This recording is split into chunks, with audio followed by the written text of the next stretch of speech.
It is dubbed the world's best college weekend, but for the next few hours, the parties are put on hold while the town of Bloomington and the community of Indiana University feast its eyes on Bill Armstrong Stadium and the 67th running of the Little 500.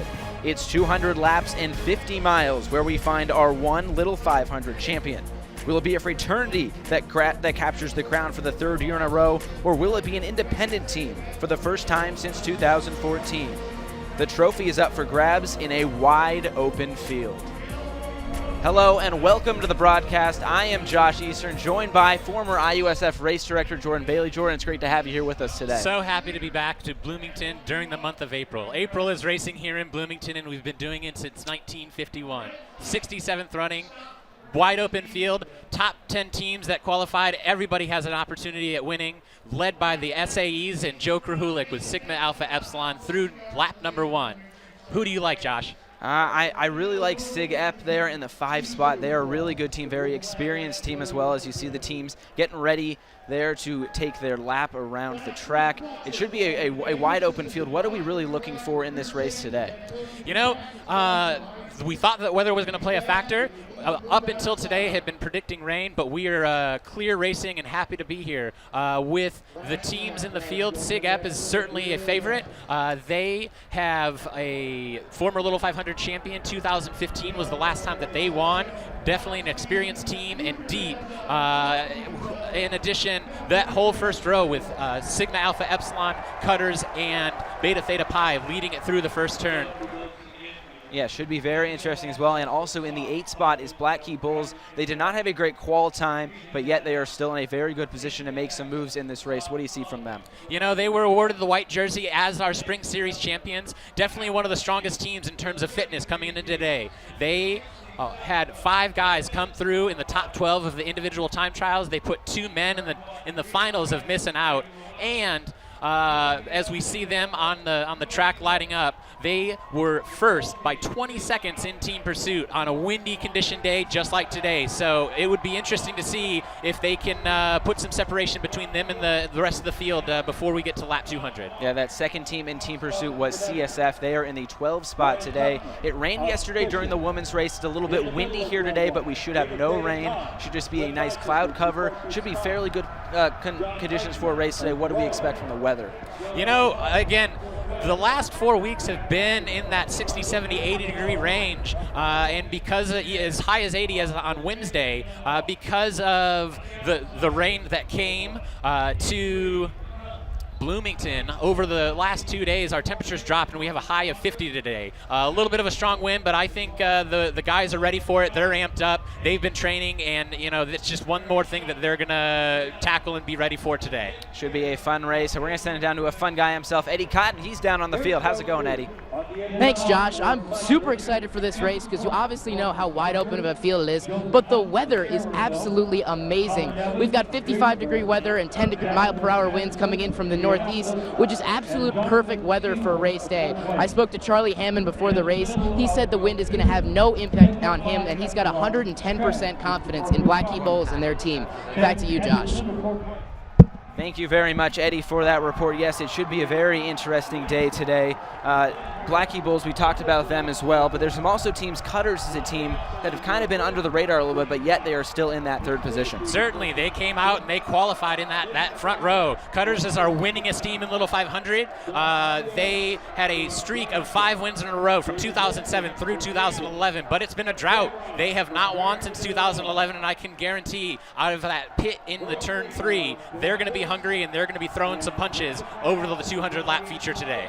Yeah, they are one of those independent teams, as you see them on the screen right there, qualified in the 3rd position behind Beta Theta Pi and SAE are pole position, but Sig Ep is a team very experienced as well. Sam Anderson in this race, he was one of the top qualifiers as well in ITTs. What should we see from Sig Ep today, do you think? Again, Sig Ep, a recent champion in 2015. They have the formula figured out.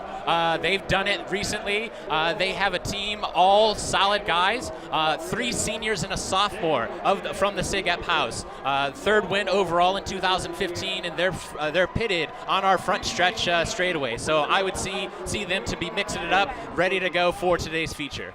And throughout this whole race process building up to the race, a lot of IU sports media students have been putting together great stories from this race. That's one of the great parts of the Little 500. One of those great stories comes from SIG Ep, and Daniel Cox, he's an influencer both on and off the track. His involvement with Be The Match, the National Bone Marrow Registry, has provided him with not only a cause to ride for, but also a memory. Nicole Christine has more.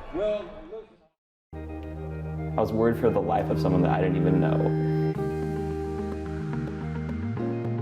Be The Match is the National Bone Marrow Registry, and what the foundation does is it finds stem cell and bone marrow donors for patients with blood-borne diseases like leukemia, lymphoma, etc. So I donated March 21st, 2014. So yeah, it was a day I won't forget.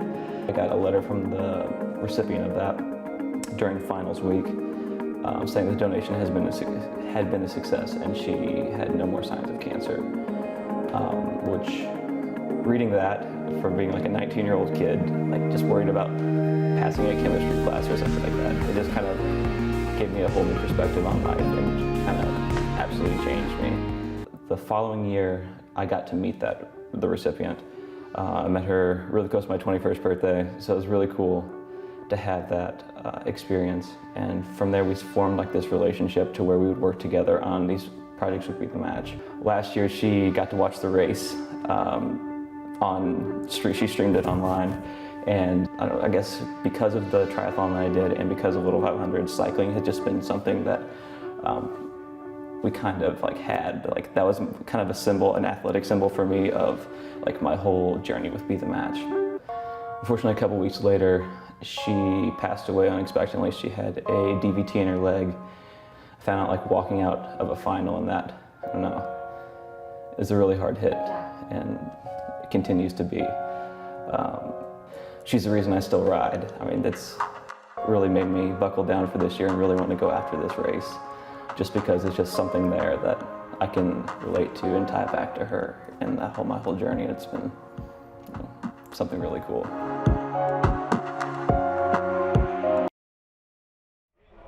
Really nice story there from Daniel Cox, and really just this whole Little 500. There's so many good stories to be told throughout this race with all these riders. I think that highlights an excellent main point of the Little 500, talking about the importance of philanthropy, because after all, that race is what it was founded on in 1951, and it remains true today. All the gate receipts here, all the people in the stands that come out for it, that turn up for it, they are supporting scholarships for the students here on the Bloomington campus. Yeah, Daniel Cox, as you see him there on the screen, he is a senior, a biochemistry major, and SIG Ep, one of these favorites today. But we're going to talk about another team right now. Eddie is down with Blackhey Bulls coach Ryan Knapp.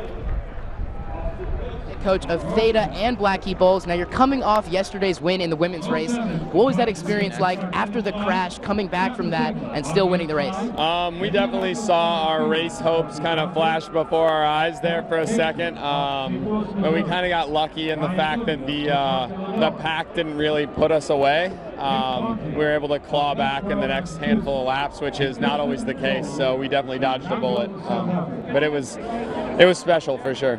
Now, of course, you've got another big job today. Did you get the chance to celebrate yesterday? Not much. We had a little get together at one of the family's homes last night, but my voice is already kind of on the way out, so I had to kind of choose sparingly where to use my resources. So yeah, not much celebration yet, but hopefully after today, maybe I'll have a little more reason to celebrate. But now you guys have plenty of momentum coming into today, winning the spring series, getting that white jersey. How important is that momentum coming into this race?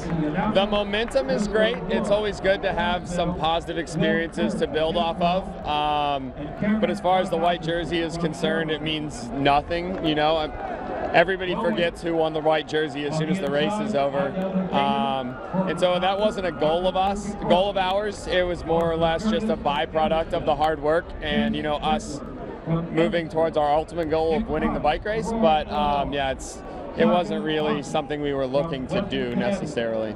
And lastly, if you pull off the win today, that would be the first coach to ever pull off the double, winning the women's race and the men's race. What's that like? What's the thought process going into today? I mean, that's a cool, thing to potentially have on the table, I guess. But right now, I just want to do my best for these guys because they put so much effort into this over the last year and some of them multiple years that I just want to do my part to help them get what they deserve and what I think they've worked so hard for.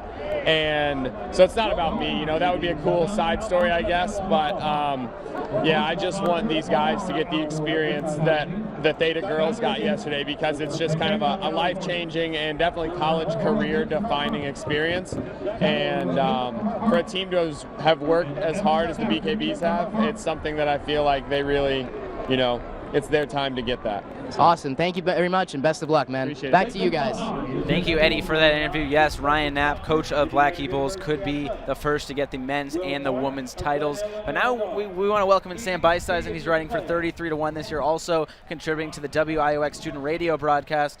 Sam, how are you doing today? It's my favorite day of the year. There's nothing quite like the Little 500, and there's nothing like it. It's the best day of the year. Yeah, I mean, this is your last Little 500, I guess, as a student. Right. What are the emotions, I guess, going into it? It didn't hit me until last night walking home from the women's race. I said, man, that's the last women's race as a student. I mean, I'll be back. I'm never going to go away. I bet Jordan thought he was going to go away at some point, and he's still here. So 10 years from now, I'll still be coming back to this race. It's something that just pulls you back over and over and over again. And what a women's race we had yesterday. The Kappa Alpha Thetas pulling it through. They were off the front for more than 30 laps. They, again, as Eddie interviewed with Ryan just a minute ago, Ryan is now a 4-time winner as a coach in the last 10 years. 1 with DG and 3 now with Kappa Alpha Theta. So it'll be exciting to see his men's debut as the helm of the BKBs. And now we want to take a look at some highlights from yesterday's race. Theta was the Spring Series champions, and they also won the race yesterday. What were your initial impressions from this race, Sam? Well, first and foremost, it was just nice to see a clean race throughout. Not a single caution flag. Except for early on, there was one wreck on lap 35 or so, the one that we're looking at right now. Of course, when I talk about cautions, a few of the lead teams did get caught up in that wreck. But then eventually the Thetas were able to just establish themselves as the dominant team. AOPI would eventually move up to them, make a pass late. But I mean, Theta was just the class of the field. It was nice to see the best team in the field win the race. I think that's what we saw. Yeah, and Theta, I mean, they were in that race, and now we look at this rough exchange. This was kind of towards the end of the race, and Theta really just kind of pulled away from this point. Just so much confidence throughout the 100 laps yesterday. And really, they didn't make any mistakes that last 30 laps when they were off the front. All of the other teams, as they were exchanging off the back and everything got into chaos, made the mistakes. And you can see just pure emotion crossing the line from the girls, the women in the sorority, and from their coach, Ryan Knapp. Yeah, it was Kappa Alpha Theta with the win yesterday. AOPI was second, and DG, the pole team, was third. And now looking over to this men's race, as you see the fans kind of filing in, the students filing in, the teams are still practicing. What are we kind of looking for in this race today, Sam? I think we're going to see two very distinct schools of thought. I think there's going to be people who are going to want to push the pace from the very beginning. And there's going to be a lot of other top contenders that want to keep it slow and basically get a sprint. The teams that think they have a dominant sprinter want to keep everybody together and win at the end. There's going to be teams that want to push the pace. That's two completely different just schools of thought, and it's going to be a battle to see who can control the pace from the very beginning. Absolutely. And again, I think that wind is going to play a bit of a factor. With that, for sure, you've got those teams that want to sit in and they're going to play to the sprint. You've got the teams that are going to kind of want to stretch it out a little bit, and they're really going to want to roll and make the race hard. If you had to look to it, who do you think are some of the top sprinters in the field this year? I mean, Joker Hulick, everything kind of starts with him. SAE, experience proven. I mean, he's shown it in missing outs. He's shown it in ITTs. He's shown it in races, even when injured last year. He was just last year he was in 2 wrecks and had scars and blood running down his legs at the end of the race. Imagine if he was healthy. Apart from him, Xavier Martinez with Black Key Bulls, Joe Laughlin with Beta. There's just a lot of big names in this field. I mean, it's star-studded. Everywhere you look, somebody's got a good sprinter. And a lot of experience, a lot of senior riders from those people that you just mentioned. That plays a big part of just having that knowledge base to be able to have the confidence to say, hey, I'm going to take the white flag, I'm going to explode out of turn 2 on 200th lap and take the checkered flag for the win. And that's where I think if we do see a pack race throughout and a sprint at the end, that's when a team like 3PH with Reed Wilson maybe comes into play. Or maybe you see Bears, guys like Riley Figg kind of go to the top of the charts. It's just going to be interesting to see what type of chess match gets played to the first 100, 125, 130 laps. If there's somebody outside that top 10 that could kind of break into that upper 5, maybe kind of lead the race a little bit, who could you see at that? I think Bears. I mentioned Riley Figg's name earlier. You got a bunch of experienced guys that have been around here for a long time. I think Bears could be a team that, if they hang around, they have the talent to make some noise at the end. Certainly with Riley Figg at second place and missing out the sprinters event, he showed that he has the fast turn of speed for 1 lap, and if you're hanging around at the end and the other teams don't put you away beforehand, it's a crapshoot in terms of lap 200 when you've got that big group coming through lap 199. And quickly, who could we see coming out on top today? Man, I've fought back and forth with this for weeks at this point. Cutters has been asleep too long. We have not heard the name Cutters in just forever in this race. That concerns me. I like Nick Theory. Cutters is going to get it done today. All right, Cutters, you heard it here first from Sam Bison. Sam, thank you very much. Now we want to send down to the field with Eddie. He's standing by with the Forest head coach, Hank Duncan. Thanks, guys. I'm here with head coach of Forest Cycling, Hank Duncan. Now, Hank, what's the team's confidence level coming into today's race? Oh, it's extremely high, Eddie. Last year, I think we're a lot stronger than last year. And then last time we were in this position on the front stretch, good qual position. We were in the sprint finish. We lost the race maybe about by a half a second, came in 5th. And this year, I really think we have 2 of the strongest riders in the race, in Joe Hunt and Colin Evans. Now, we spoke before the race about Joe Hunt and how impressive he is. Why do you think he is so impressive and so vital to this team? So around the race, you have so many great sprinters. But the thing that separates Joe from the rest is his stamina and his endurance. He trained every day in the summer, every day in the fall, and I really don't know anybody who would or could have trained more than he did, and that's where you build up that endurance. The spring is more fast twitch muscles, and you get that sprinting and maybe 3-4 lap sets, but Joe, he can really do that 3-4 lap set at lap 196, 197, whereas these other guys, they can do it early in the race. Perfect. Thank you very much, Hank. All right, no problem. Back to you guys. So we do look at Forest. They are a very good team led by Joseph Hunt. What can we see from them? They were kind of surprised there in that top 4. You know, they have really built up this program the last few years, and they have consistently been on that leader's lap or towards the front of the bike race. And they, again, qualing in that inside of row number 2, exciting team to watch in the orange. I think that that could be another one that, you know, they've never won the race before, so it could be first team ever. Yeah, they are the last residence team as well here in this race. And now we want to go back to last year. It was won by Delta Tau Delta. Here's a recap from that race. There were plenty of storylines going into the 2016 Little 500. Cutters were on the pole, looking to get back to the winner's circle for the first time since 2011. Delta Tau Delta and Black Key Bulls made up the rest of row 1, both teams looking for their second race victory. It was the fastest Little 500 since 2002, thanks to great weather conditions and safe riding through the first 100 laps. Things did get dicey at the midway point of the race, though, as a lap 101 crash sent last year's winner, Sig App, into the wall and took several other teams out. Sig App was able to get back into the race, but they would finish 13th. The last lap decided things, as Delta Tau Delta, SAE, and Black Key Bulls dueled for glory. Heading into the backstretch, Luke Tormelin made his move for Delts and won the race going away, beating SAE by over a second. It was Delt's second Little 500 victory. They also won it in 2012. Yes, Delta Tau Delta did win that race last year. However, they are not in this race this year. Instead, they will be, I guess, sort of racing under the name of Jet Black. It's the same competitors from last year, just not Delta Tau Delta. They are not on campus anymore. So, of course, they were kicked off by the university back in the wintertime.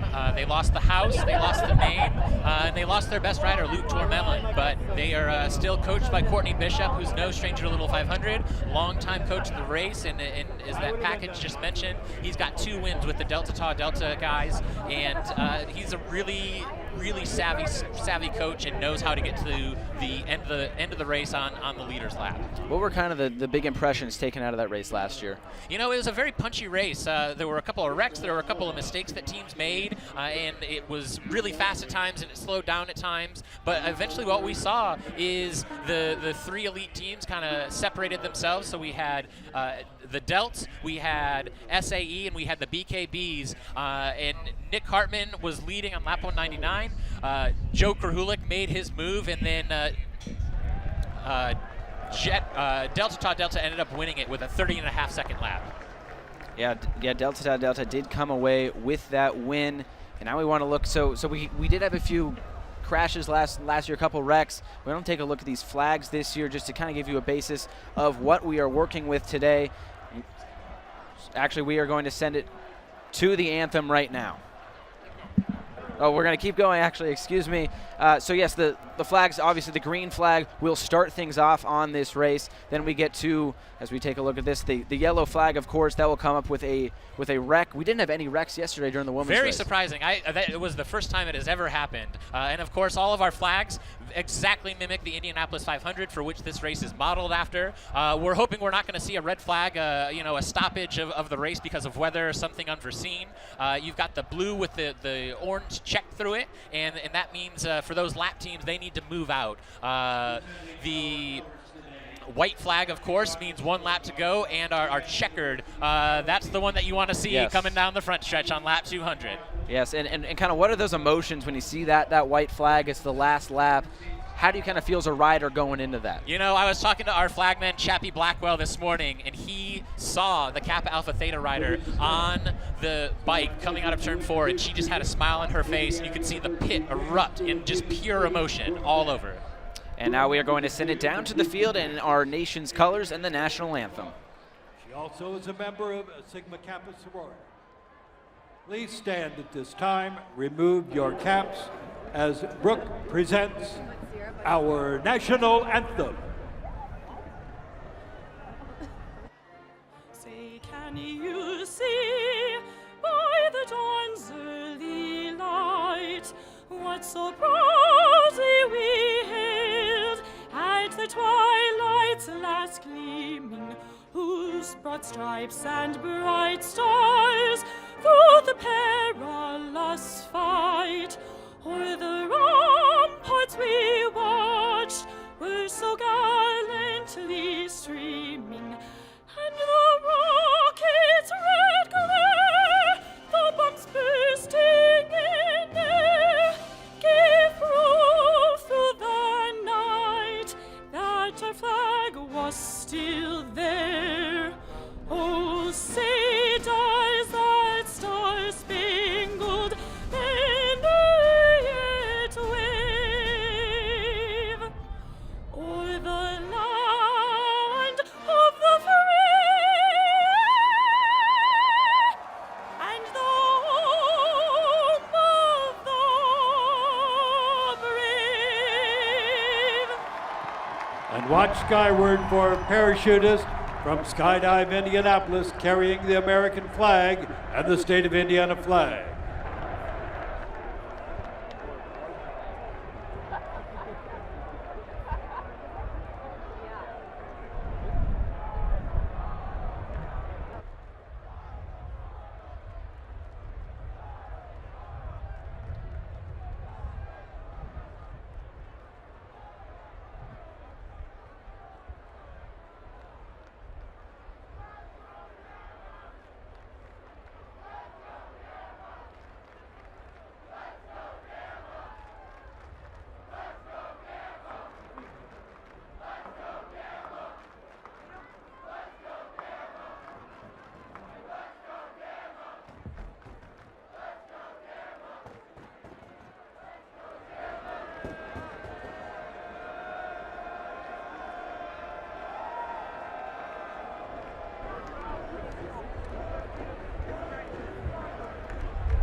welcome back up to the booth. Josh Eastern, Jordan Bailey here with you, and this is just kind of part of the pageantry of the race. Get the skydivers back home again in Indiana. It's coming up in just a second. All the pomp and circumstance. Again, it's modeled after the Indianapolis 500. The pre-race ceremony and all the festivities, recognizing the riders and making them feel like the all-stars of Indiana University with this huge crowd here at Bill Armstrong Stadium. You can see all of the colors of the rainbow represented. The skydiver coming down just now as the people look to the sky and coming inward onto the field. This is just all a part of this, I guess, pageantry of the race. It's been going on since 1951. And this year, another great example of what a great event the IUSF does put on here at Indiana University and Bill Armstrong Stadium. You know, I grew up in Indiana. My family, we all attended the race, the Indianapolis 500. It was just a part of what we did. I came to Indiana University the senior year of high school, and I was a bike racer, and I can remember just sitting in the stands and seeing how IU Student Foundation puts this race on with such professionalism and has, again, all the pomp and circumstance surrounded with it, exactly like they do it up at the Speedway in Indianapolis.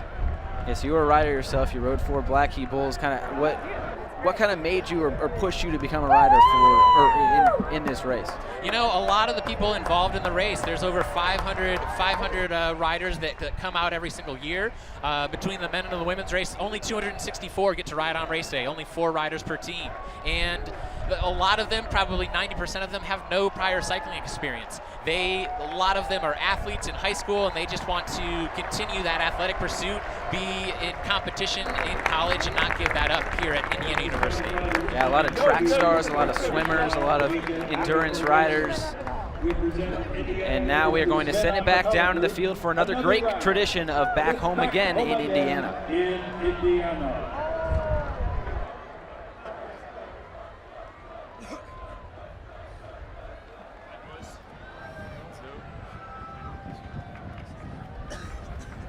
As he moved.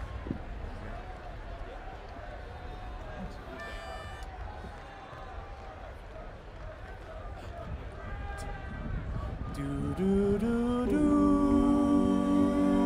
do do do do do do do do do do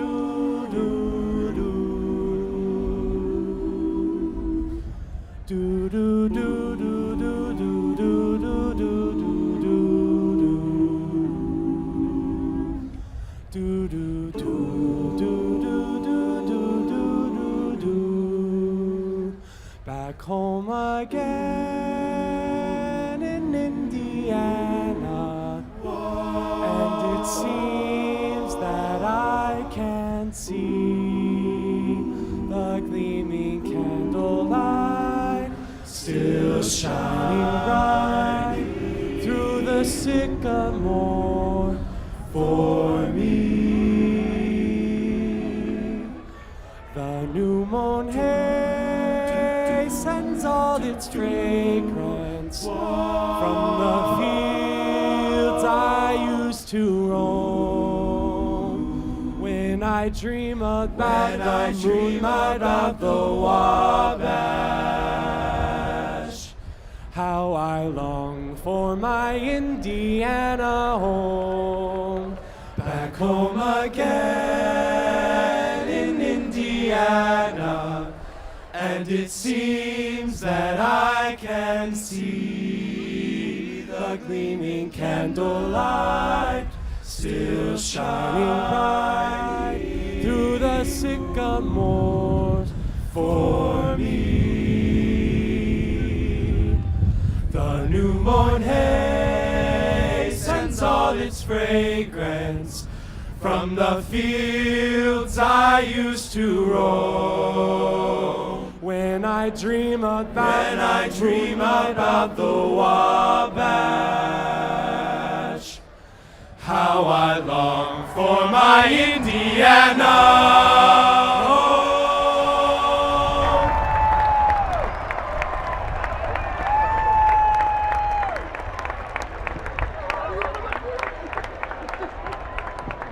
If you are in the infield and not wearing official credentials as a participant or official, please move in to the seating area outside of the fence. Only properly accredited personnel are permitted in the infield. Another great tradition of back home again in Indiana. Just another one of those great traditions here at the Little 500. Josh, I don't know how you can't get chills up your spine as the riders are listening to that, getting ready to start the race today. And you saw just a minute ago the balloon toss up into the sky. Race director Andrea Balzano told me that for the first time our balloons are environmentally friendly and they dissolve, so always a good thing here on the campus of Bloomington. And now here's Cody Miller, today's Grand Marshal.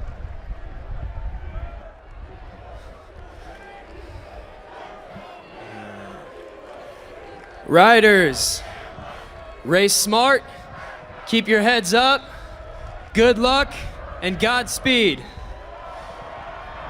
Now for the words you've all been waiting for. Racers, mount your Little 500 bikes.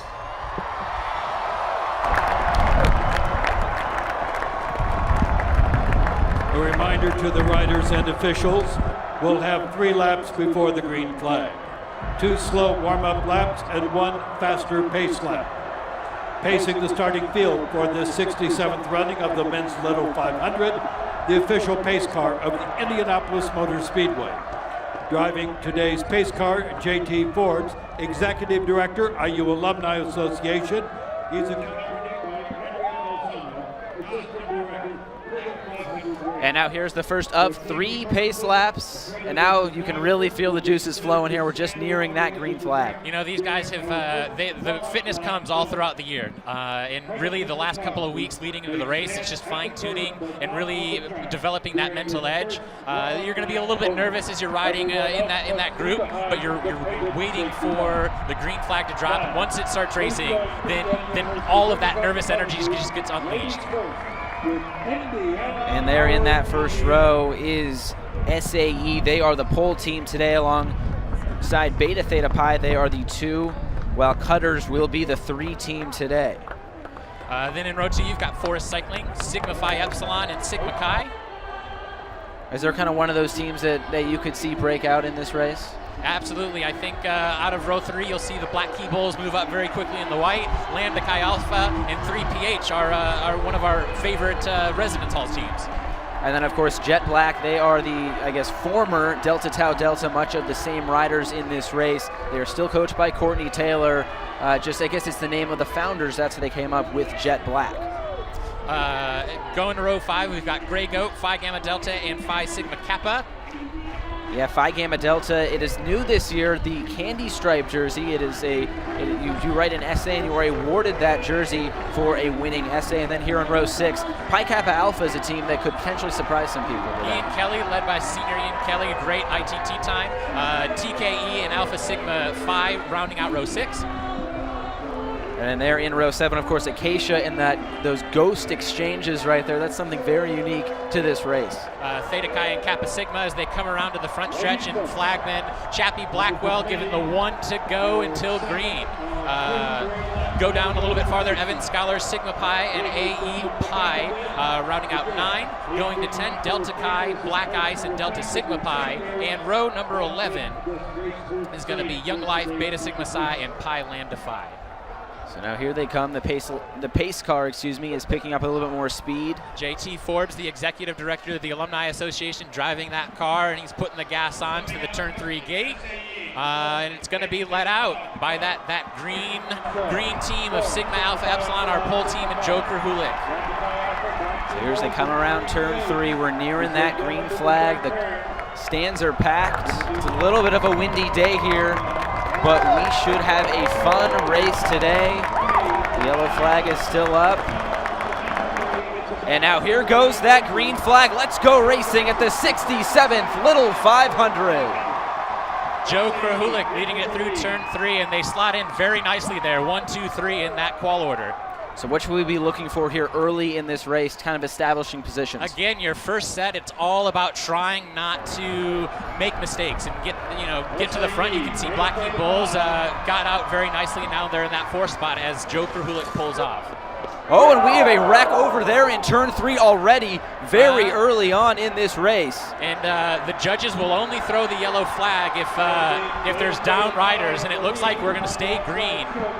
Looks like that's 26 Sigma Pi, 22 is down, that is Phi Delta Theta. And there goes our yellow flag. And we are going to have a yellow flag. Wow, that was quick. So, yep, right there, exactly what you were talking about. We you had that bunch of riders and just an overlap of a wheel in the back, and so that's why it's important to qualify and up here's the front. replay. Looks like somebody slipped there on the outside, coming around that turn on the outside. Looks like that was Sigma Nu right there. And it looks like he's getting up from Phi Delta Theta.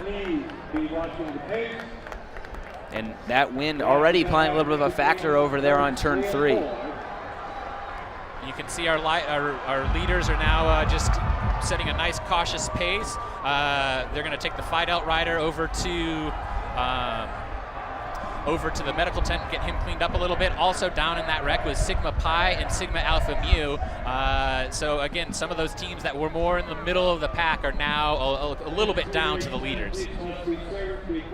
And of course, Sigma Alpha Mu just racing with 2 riders today. That makes it tough when one of them gets in a wreck early. So looks like we're going to have a couple penalties right here.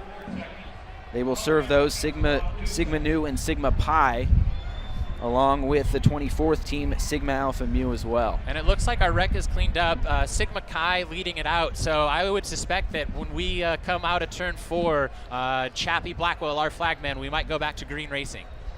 Still at a caution just through lap 1 of this race. Did not take very long. And we're back to a green flag here as they will resume racing. And now how can that affect this pack early on? You already got a big crash. Could that be messing with some people's minds out there? You know, it's safe when the pack is long and strung out, and when it's hitting into the wind like that and you get it bunched up, that's when the wrecks are going to happen. So I think that a lot of the teams, just for the beginning of the race, it makes it a safer race if it is quick pace going out. And here they go around turn 3 again. And it looks like they're going to be safe right there. So we will monitor that turn over there. That was where it happened in lap number 1. And you'll notice with our pack, it's 4 or 5 wide, and all of the people from the back of that group, they're just coming around, and it's constantly recycling through. And the safest place to be is going to be at the front of that race. And it looks like out in front right now is Sigma Phi Epsilon, and on the bike is Sam Anderson. Made it to the semis of missing out. He's a senior. Little 500 champion from 2015. The last one from that team, still a senior today. And we'd have another wreck over there just before turn 3. And I didn't get an eye on it, but that might have been more of an exchange that had gone wrong. I'm not sure. We're still under green flag racing though. Haven't seen anything around as they come around turn 2 over there. Looks like that area is clear. It was Sigma Alpha Mu that was in that wreck right over there for the second time so far today. Now we've got our pole team back on the front as more teams from the back continue to cycle through and establish themselves on the front of that peloton.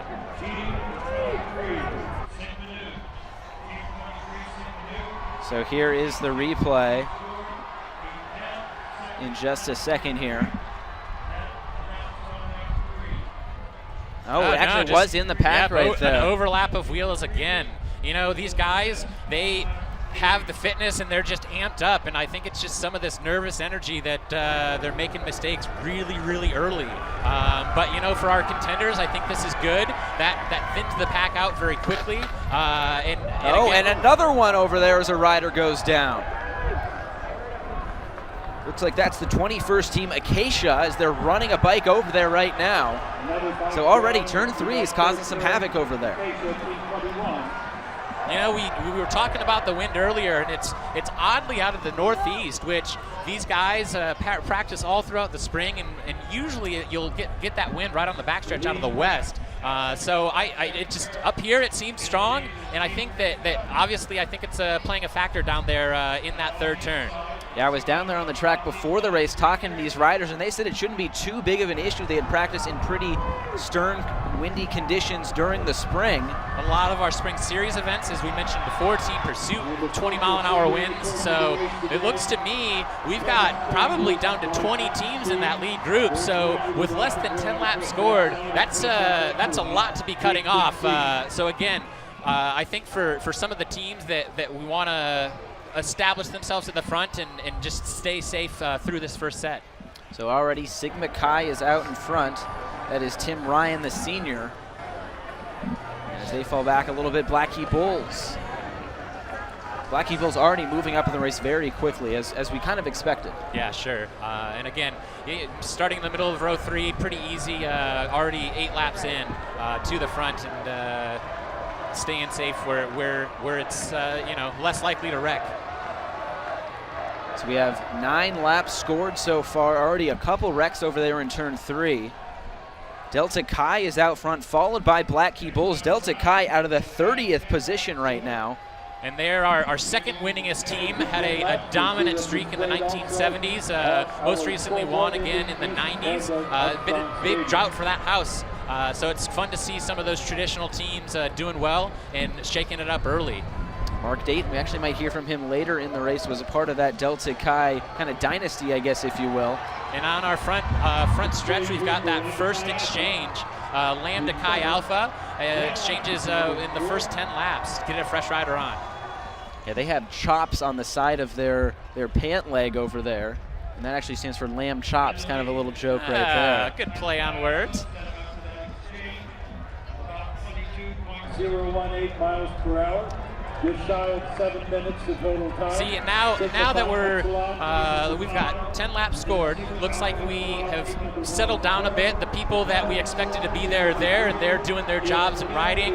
We've got a little bit of, what I would call the pack fodder. They're now off the back. It's kind of all over the place. So that lead group, just by the quick count, I'm not sure, but I would say maybe 18 teams up there with that lead peloton.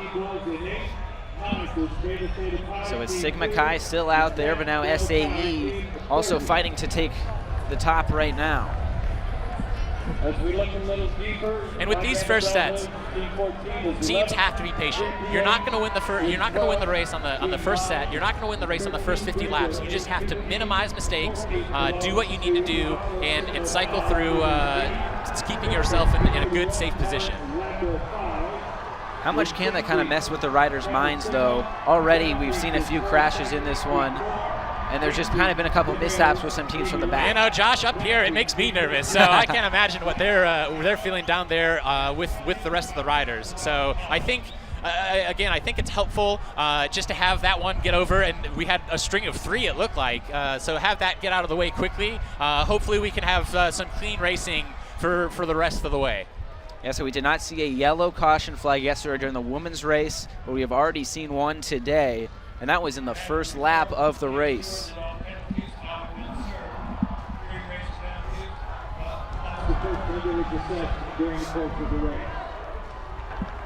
So now we see 3PH taking some time at the front. They were out of the 9 position. Reed Wilson, one of their better riders. He was their top ITT qualifier.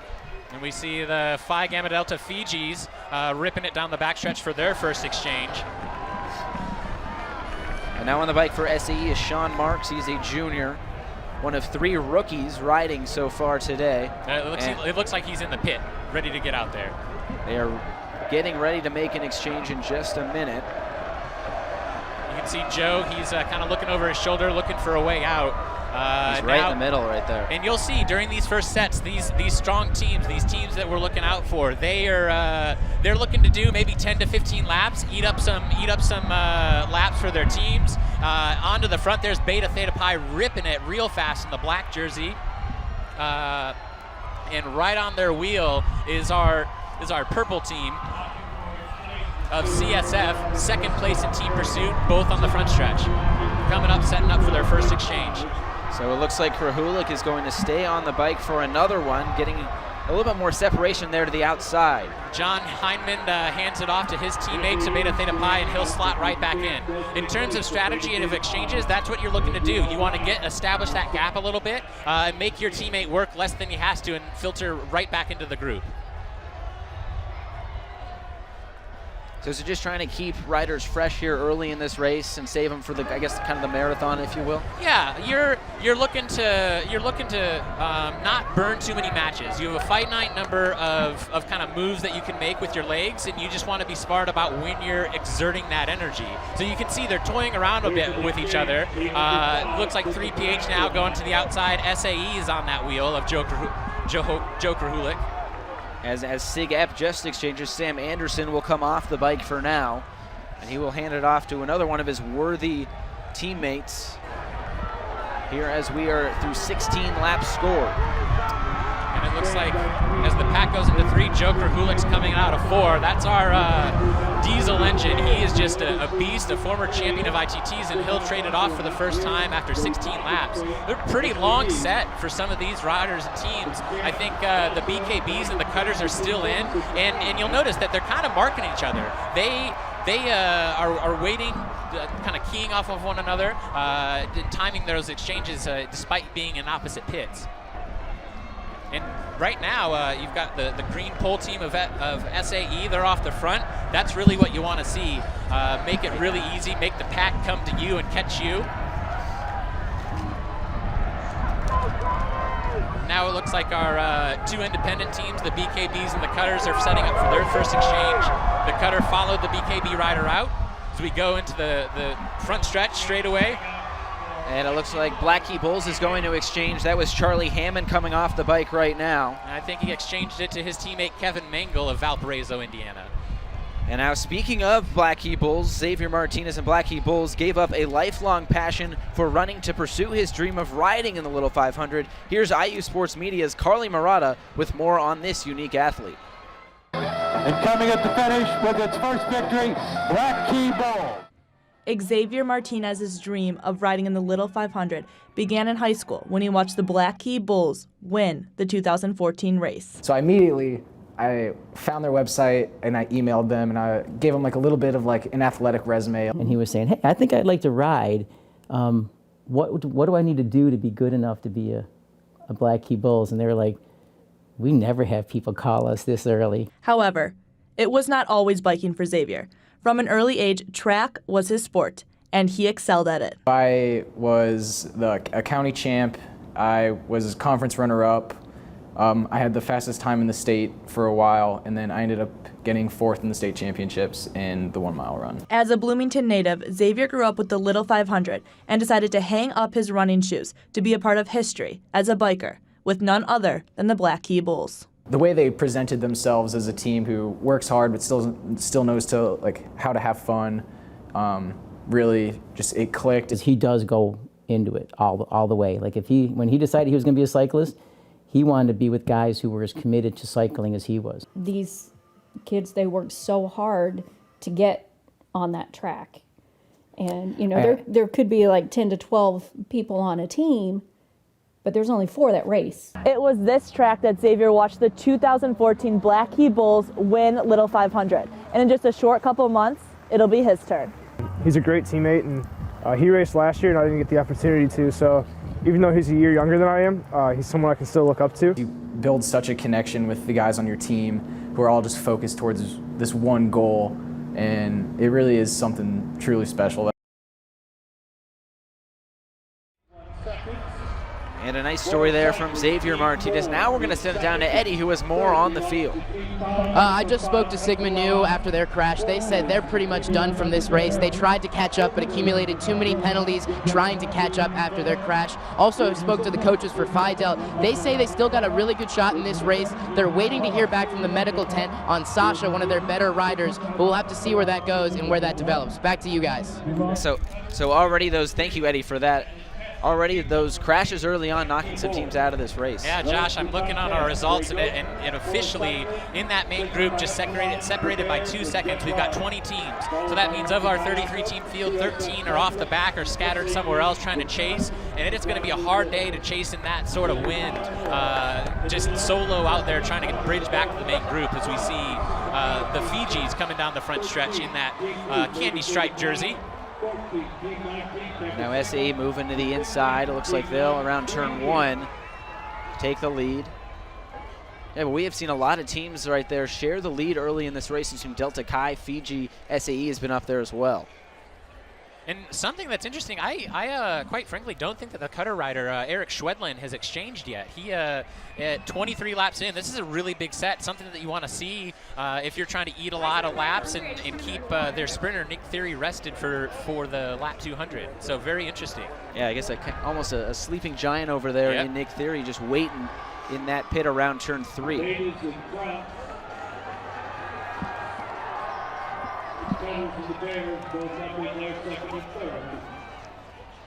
So a lot of teams sharing the lead early on in this race.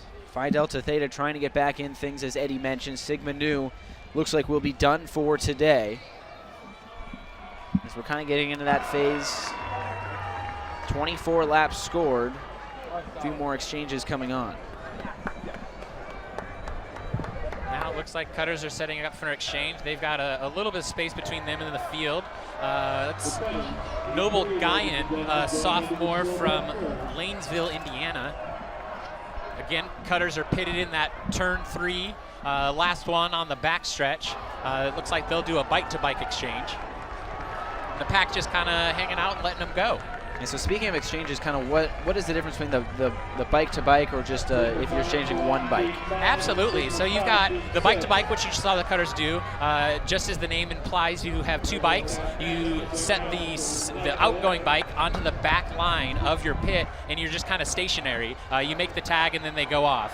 Some of our other ones where you just have the single rider exchange, you will have just one bike, and the outgoing rider runs up to speed. They grab onto the stem of the bike, and the other person hops off and they jump on. Personally, I'm a fan of the rider exchange. I think it's a little bit faster because the bike really should, if it's perfectly done, never slow down. But obviously the bike-to-bike is a little bit safer because there's no threat of dropping the bike at all. And as Cutters is getting ready to exchange, we're going to send it down to Eddie, who has more. Well, you mentioned that sleeping giant in Nick Theory, the sprinter for Cutters. He talked to the IDS after missing out, which he won, of course, because he's pretty darn fast. And he talked about his strategy in missing out, and he said he has none. He just goes out there and rides with, direct quote, balls. And we'll see how he does today, that sleeping giant, Nick Theory. Back to you, Josh. Yeah, I guess that kind of race mentality worked out for Nick Theory, and he is definitely one of the better riders in this field. He's very experienced. This is his 4th race. He's ridden in each of those races that he's been in, and experience pays off quite a lot in Little 500. There's so much that you learn through every race because it's just one opportunity a year. You have to wait 365 days in order to do it again, and he's got some of that experience already. So how does that affect a team like SAE? 3 rookie riders, but maybe one of the best riders in the field in Joe Krahulik. You know, Joe will have to really put the team on his back, and I expect him to ride a lot of laps today, and that makes it tough. Having a lot of laps in your legs at lap 200 will make it very difficult to contend in the sprint. Yeah, we've already seen Joe Krahulik take on a bunch of laps at the beginning. We're now through 28 scored laps so far today, and a lot of teams sharing the lead right now. And now to me, it looks like guys have settled in a little bit. It's becoming a little bit more comfortable. We've gotten the jitters of the first 20 laps out of the way. We've gotten some of those wrecks out of the way, and now the teams that we expect to be there are still there. And now as we get to some of those second and third riders, it'll probably slow down a little bit and continue to race.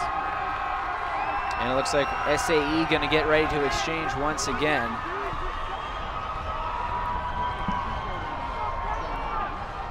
SAE, obviously the pole team today, led by Drew Kahulik, who we have mentioned quite a bit today. Is that CSF making an exchange?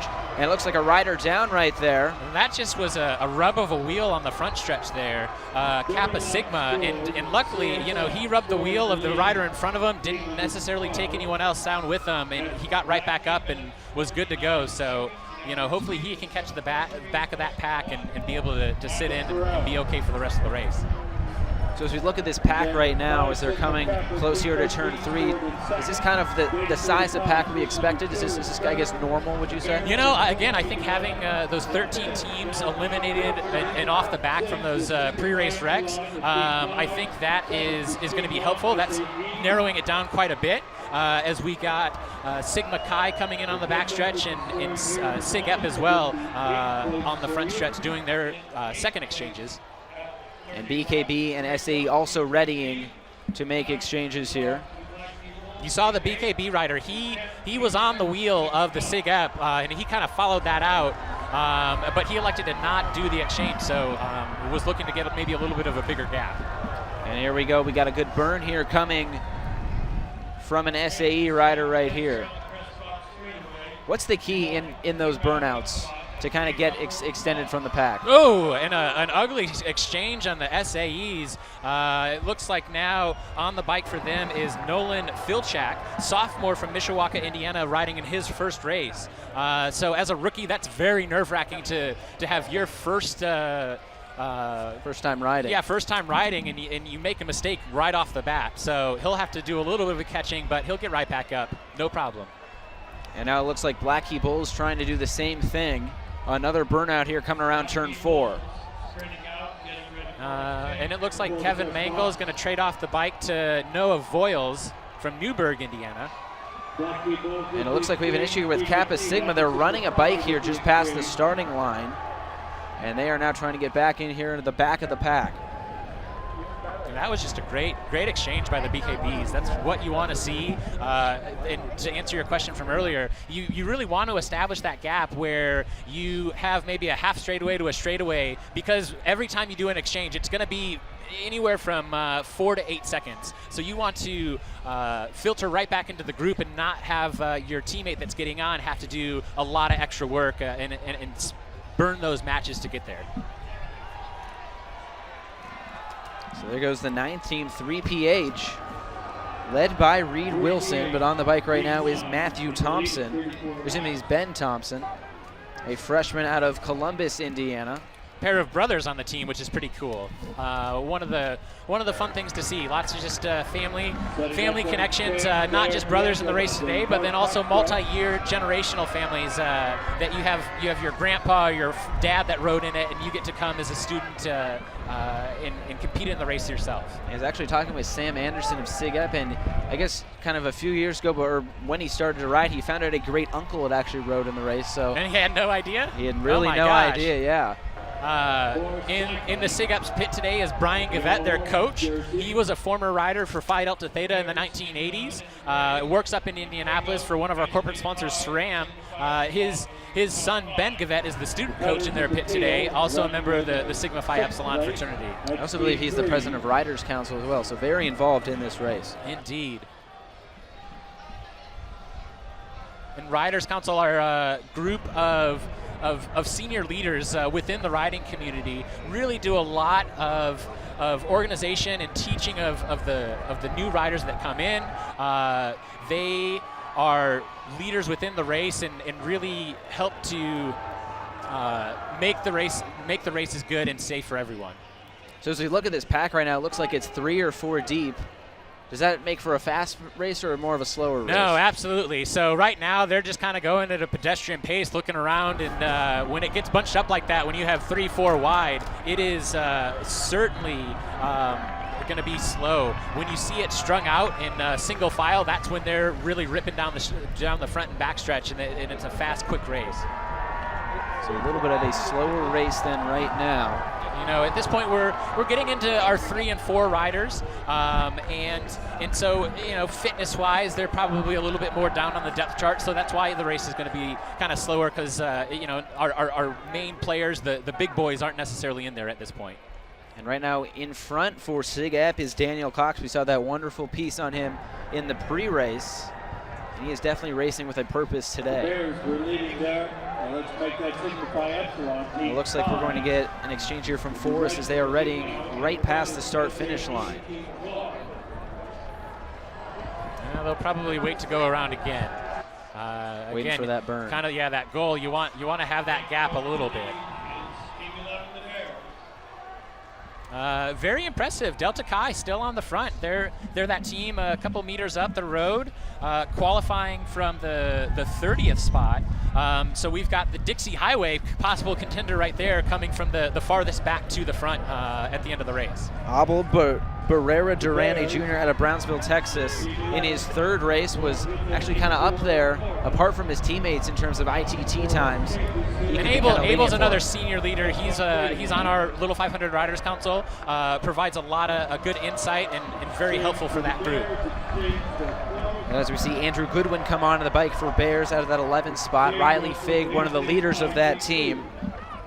And Bears is an interesting story. They were formerly Wright Cycling, but now it is just Forrest as the only Residence Hall team. And now it is, I guess, Mother Bears Cycling, if you will, for that Bears team in the 11th spot. Coached by former Cutter rider Chris Wojtowicz.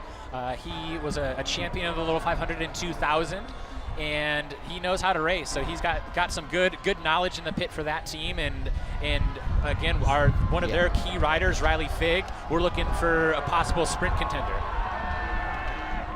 And speaking of Bears, let's go learn out a little bit more about that team. When the Wright Cycling team found out last fall they would not receive funding from the dorm, Little 500 team quickly sought out new ways to be financed, landing on a very popular Bloomington restaurant. First of all, they were cutting funding, so we had to find a way to ride in the race and pay for the bikes and register.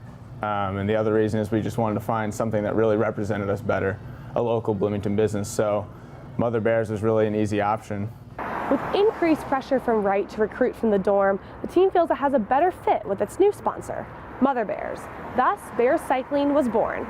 With Wright, like again, we had no affiliation personally with the dorm, but whereas Mother Bears, you know, it's a great Bloomington business, and for three of us, me, Riley, and Andrew, we're all townies. The three townies all rode in the race last year. Despite getting in an early wreck and finishing 14th, the Bears feel confident they will have a successful 2017 race. I think realistically, if we're on the lead lap there with everybody else, I definitely think we're capable of pulling it off. The Bears ultimately want to make their hometown proud. Yeah, I'd say that we are Bloomington's Little 500 team.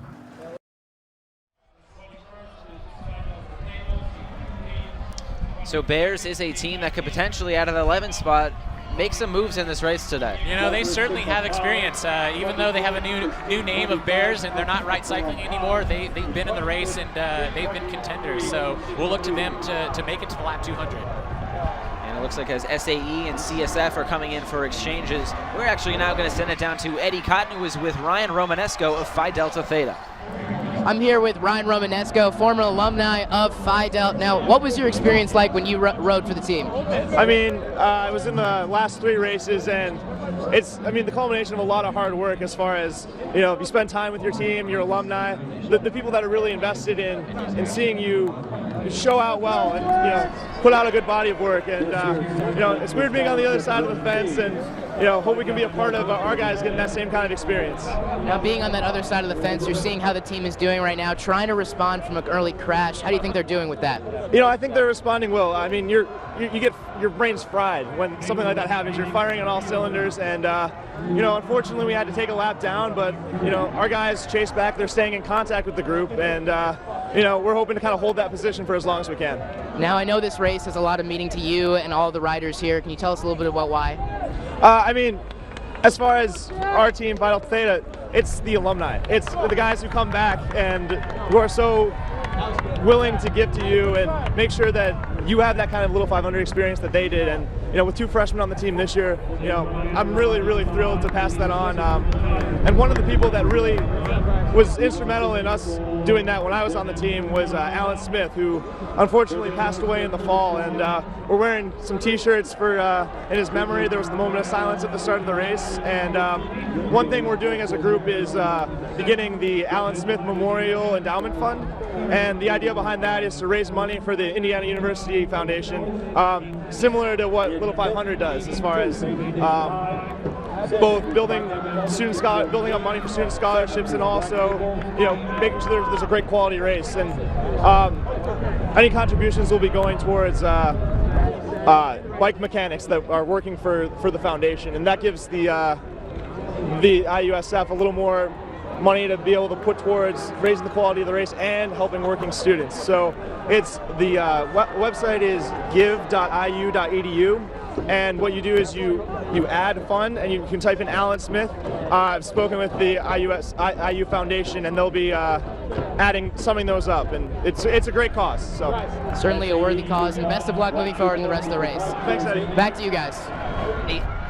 For that interview, another great story from this race, racing for a cause. Ryan's just a wonderful personality of the Little 500. I had the opportunity to work with him as he was the vice president of Riders Council last year, and just couldn't say a bad word about anybody. Mr. Congeniality of the field, and it's so cool to see them continue to come back, continue to be involved with the race, and as Ryan said, establishing some philanthropic efforts to recognize and memorialize their Alan Smith, one of their key contributors that passed away in the fall. And Phi Delta Theta was in that wreck at the very beginning in lap 1. We're now through 47 scored laps. And now you can see on the front stretch, as teams are doing exchanges, it's getting a little bit strung out. So we're not more pack riding, just kind of throwing some fast lap times down, as we've got, looks like SIGEP just did their exchange. It looks like we're getting another exchange as we get a burnout here. And now Beta's doing a burn on the backstretch. SAE on the front of the group behind them, followed by Cutters and the BKBs.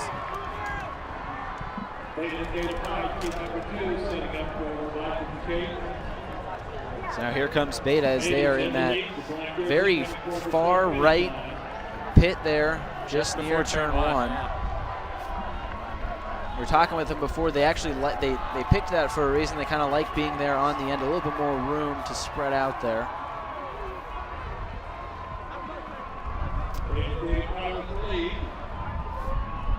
Again, exchanges taking place around the track, north and south and straightaways. So as we keep going in this race, I guess, as it gets strung out, what's kind of the strategy in terms of exchanges? Ideally the set's going to be somewhere between, again, as I said before, 10 to 20 laps, maybe for the first 100. And then as we get towards the end and get into the second half of the race, things get more strategic. You do a little less grunting and a little more thinking in the second half. And right now I think that the guys are doing, it's pretty leisurely. They're not doing too hard. They're just kind of looking over and doing their fair share of the work on the front, keeping the race at a pretty modest pace. And we are now a quarter of the way done with this race. We are through 50 scored laps here at Bill Armstrong Stadium. Josh Eastern, Jordan Bailey, and Eddie Cotton here with you. Another great day for racing. As we thought we were going to get some rain today, but now it looks like the sun's trying to break out a little bit. I love it. And now you can see almost all but maybe about 3 are back in that group. So this is where it kind of gets dangerous again, because you've got some of those teams that are lapped down, 1 or 2 laps down. You have the leaders in there, and just trying to keep it a safe race and continue to ride and be at the front is where the smart move is. How important is that blue and orange flag right there to just kind of get riders out of the way to keep the pack, I guess, kind of safe? Right, so you'll notice all around the track on the inside on the field, We've got our judges that are on headset. We've got turn stewards in each of the turns on those towers, and they're all communicating with each other. So they're more or less the officials of the race, and they're calling it. Jonathan Purvis is our chief steward this year in his second year, and he calls the race, and so he's alerting to the judges down on the field, hey, the pink team with white stripes, they're a lap down, they need to move to the outside, so they'll audibly tell them that, and it keeps it safe racing for our leaders. And you used to be the race director. What's the role of the race director on race day during a race? Absolutely. The staff of the Student Foundation, again, it's kind of like the riders, as we see SAE, a little bit of a rough exchange, but he got it off all right. Just like the riders, they're putting in so much time throughout the year building up that fitness to peak today. They want to have the best race that they can today. The staff of the Student Foundation, the student volunteers, they are putting in all this time and energy planning out and transforming during the week of Little 500 Bill Armstrong Stadium into the Little 500 Stadium. As race director, I was always in the press box with our PA announcer, Chuck Crabb, monitoring the timing and scoring, and I was on headset with Jonathan, so good vantage point. Being outside on top of the press box, it's a little bit windy up here, so inside is always better because it's climate controlled. And now we want to welcome our first guest up here. I guess we had Sam Beisizen before this. Now we want to welcome Zach Osterman. He writes for the Indy Star for IU football and basketball and any other IU events that I guess happen. So Zach, how you doing today? I'm doing fantastic. It's always a good day on race day. And let's not forget, Zach himself is a Little 500 rider. So I am. Fall of 2008, I'm riding back in from Morgan Monroe State Forest. It's late October, very cold. I'm all bundled up, and this kid pulls up next to me in a jersey and shorts. That's it. It had to be 50 degrees outside. And we're talking, nice kid, says he's from northern Indiana, says he's a triathlete, wants to get into riding Little 5. And then we come up to Firehouse Hill on the north side of Bloomington, and we start going up, and he just blows me off his tail. And I mean, this is my third year riding, and I was never great, but I was solid. I mean, I was good enough to race 4 years, and he just leaves me behind. We get to the top of the hill, and I'm like, hey man, I'd like to talk to you about joining Sigma Alpha Mu. And then I get home. By about 9 o'clock that night, I'm running a fever of like 103.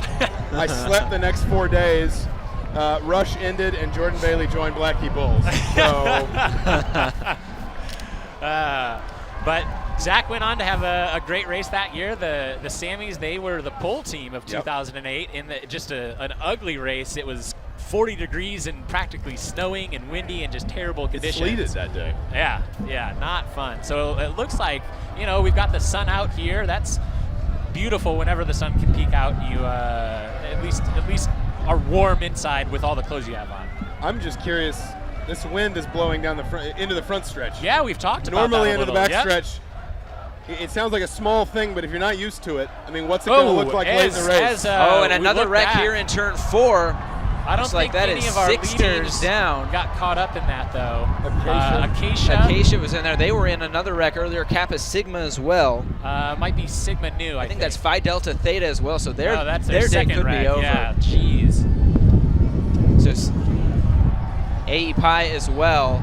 And it looks like they need some assistance. That Phi Del rider right there.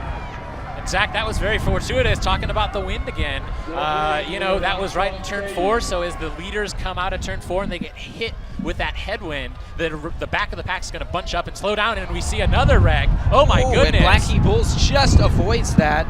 That was a great job there for Betas, Charlie and it looks like our number 10 team, Jet Black, and the bikes are, oh, my gosh.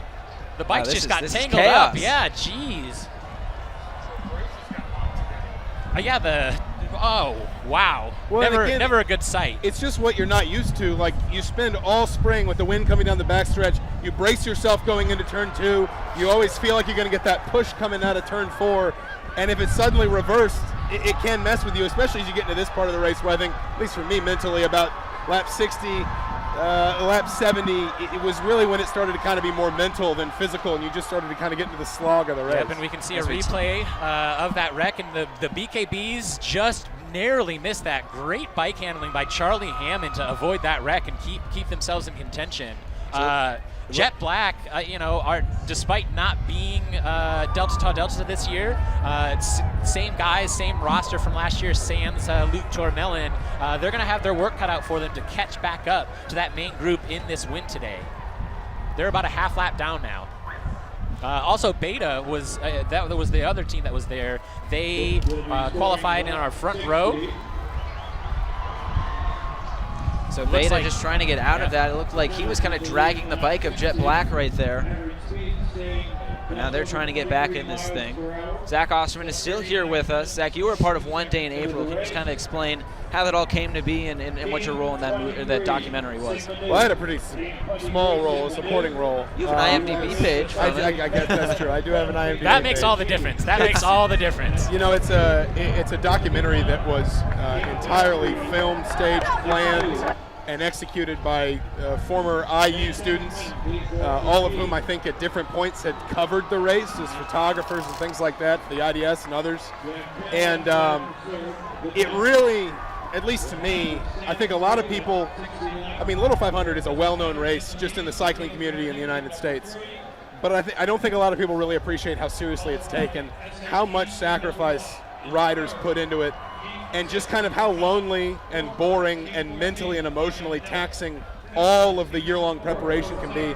And what I really liked, and part of the reason I was honored to be a part of it, I wound up being the narrator. I guess you could call it narrator. I'm not sure exactly how you describe that role, but was just that I felt like it got at everything but race day.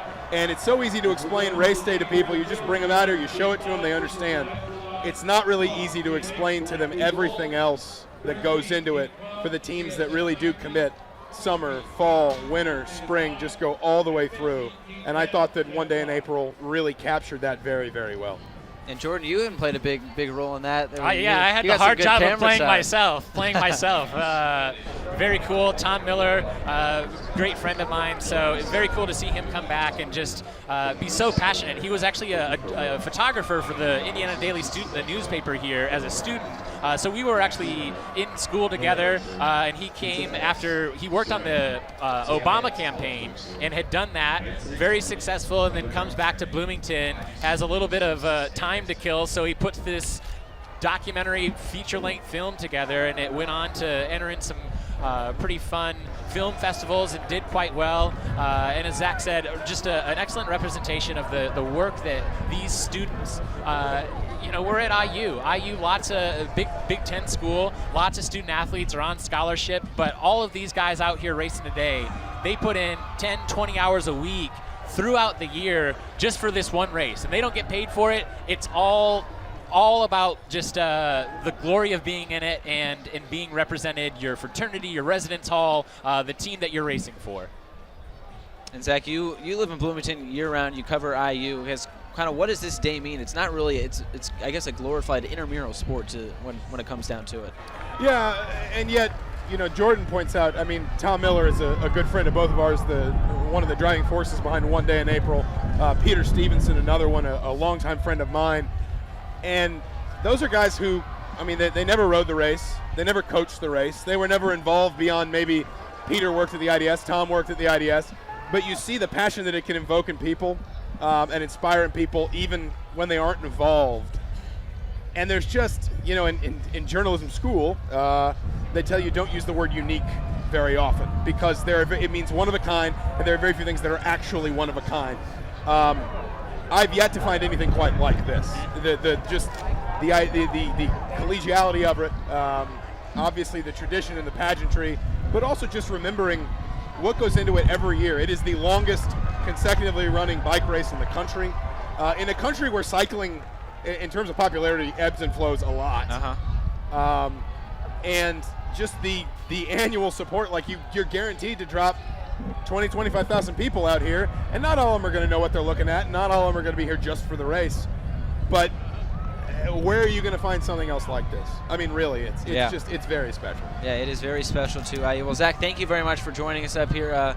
Hope you enjoy the rest of your race day. Before you leave, despite being the Sammys went a little bit down, I think. Do you have a favorite for the race at lap 200? It's hard to say. First of all, I have been unable to locate a race guide. I left mine yesterday. I dropped it. I think you always look at two that I always look at, and I'm not just saying this because Jordan's here. You're returning champions. You talked about Delts have some experience back, but maybe not all what they had last year. And you always look at where that white jersey is, and it seems like the last 3-4 years it just kind of lived wherever Black Key Bulls lived off campus. They're in it again today. A lot can happen, obviously. You have to get lucky. Everyone who's ridden the race knows this. But I do like the race BKB is riding right now. All right. Zach Osterman of the Indiana Daily Student going with the BKBs. Thanks, Zach. Thank you very much. Appreciate it. Thanks for having me. And taking a look back at the race, you know, a lot's happened. The Betas and Jet Black, two of the people that we mentioned in the open of the show, they're now 3/4 of a lap behind the leaders. So they're still technically on the leader's lap, but close to probably 20 seconds down. And it just as the main peloton comes out of 4, our Jet Black rider is going into turn 1. So they're one straight away from being lapped. And once you get lapped, again, as we talked about on a very windy day like today, it's going to be exceedingly difficult to get that lap back. Very few teams can do it.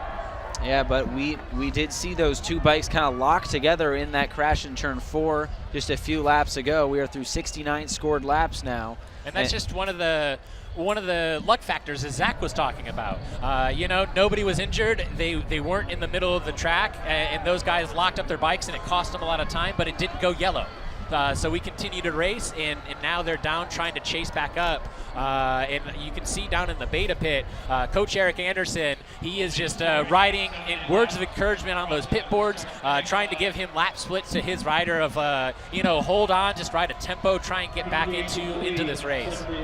And now 3PH is out in front right now. Matthew Thompson, the senior, 17th in ITTs.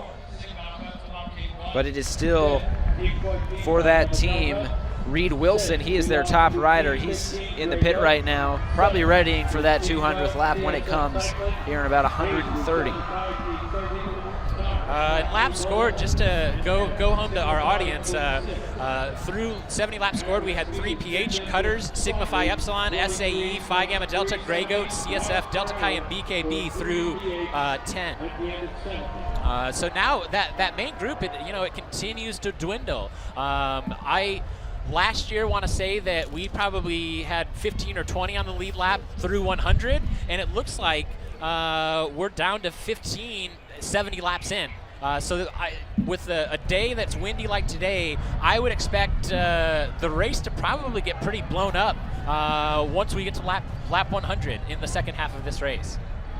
And with that 200 laps, I mean, that really, there's a lot of time for, I guess, teams to get back in it. So I guess Beta and Jet Black, they're still kind of chasing those leaders right now. But they're burning matches. Yes. You know, these guys in the pack, they're, again, going, looks like just getting some lap splits on there. Probably 37, 38-second laps. And these other guys, in order to catch back up, they're having to ride faster than that. So it's much easier to go in the pack and be able to draft.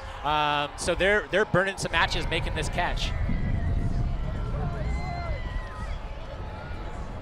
As we see our pole team, Sigma Alpha Epsilon, coming out of turn 4, setting up for their exchange. They're going to do a bike-to-bike, and Coach Dan Burns telling them to slow down, keep it clean.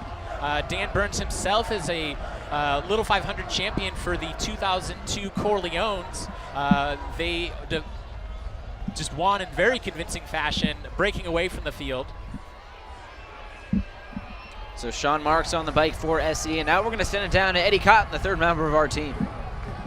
I just caught up with Charlie Hammond of BKB, the one who got in that little tangle up with Jet Black. He told me what was really going on is turn 3 and 4 are not great. They're a little bit dusty, and teams are going to have to start to get conservative. So what happened on that little tangle up crash, it seems like a lot of teams were trying to avoid the pits. Beta got a little bit too close to the pit, caused that collision right there. But Charlie says he'll be okay. He'll be more than all right. He adjusted rather quickly, and BKB will be back in this race. But other teams are going to have to start getting conservative around turn 3 and 4 because the concrete dirt is not doing very well. Back to you guys. Thank you, Eddie. Very interesting right there because it rained yesterday all throughout the women's race, and we thought that this would be a good track for racing, but it looks like it is getting a little bit dusty out there. Cinder track, Eddie, cinder track. And as we just saw a few moments ago, Beta did exchange over there in their number 2 pit, And as they are still I tell trying. you what, I'm surprised 2 top 10 teams get tangled up, and they were almost 3/4 of a lap down. I'm surprised the field's not stringing it out now. Betas are hanging tough, and they're doing a great job and have minimized this to just about a straightaway. So good for them. Yeah, they've really done a good job getting back in this. As Jet Black is still trying to get back in this, it looks like they are lapped right now. Yep, Jet right there. That is it. Going into turn 4. So Jet Black, of course, the formerly Delta Tau Delta, still coached by Courtney Taylor, many of the same riders. Courtney Bishop. Courtney Bishop, excuse me. So interesting. You know, you had one team, you had both of those teams, more or less they had the same amount of time that they were out, and Betas are just about a half a turn away from catching the group, whereas the Jet Black guys just, I don't know, they didn't have the horsepower to be able to get back up there. So Beta, they're expending all this energy right now. How do you think that affects them as this race goes on? Again, I think we've seen it before. A good example was Sigma Phi Epsilon. In 2015, they got caught up in an early wreck. I want to say it was around 40 or 50, and they spent a lot of laps catching back up, but they did it. They sat in and played it pretty conservative the rest of the time, and just only were on the front when they needed to. And then they went on to win the sprint that year in a very convincing fashion, and in that 6-up sprint in 2015. As we see Delta Chi, their exchange out of turn 2, they are really hanging tough in this race. They qualified 30th, but they've been towards the top here for most of this race. Yeah, you gotta love that. Coming from the 10th row and mixing it up with our leaders. I want to say another one that has been surprising to me is the Phi Gamma Deltas. You know, they have a very storied and historied program, a lot of race wins under their belt, but the last 2 years it's kind of been rebuilding for them, so it's cool to see them shaking it up and doing well today. But of course, like we expected, SAE is still up there, and they probably will be all day long. Led by Nick Theory, Sean Marks on the bike right now.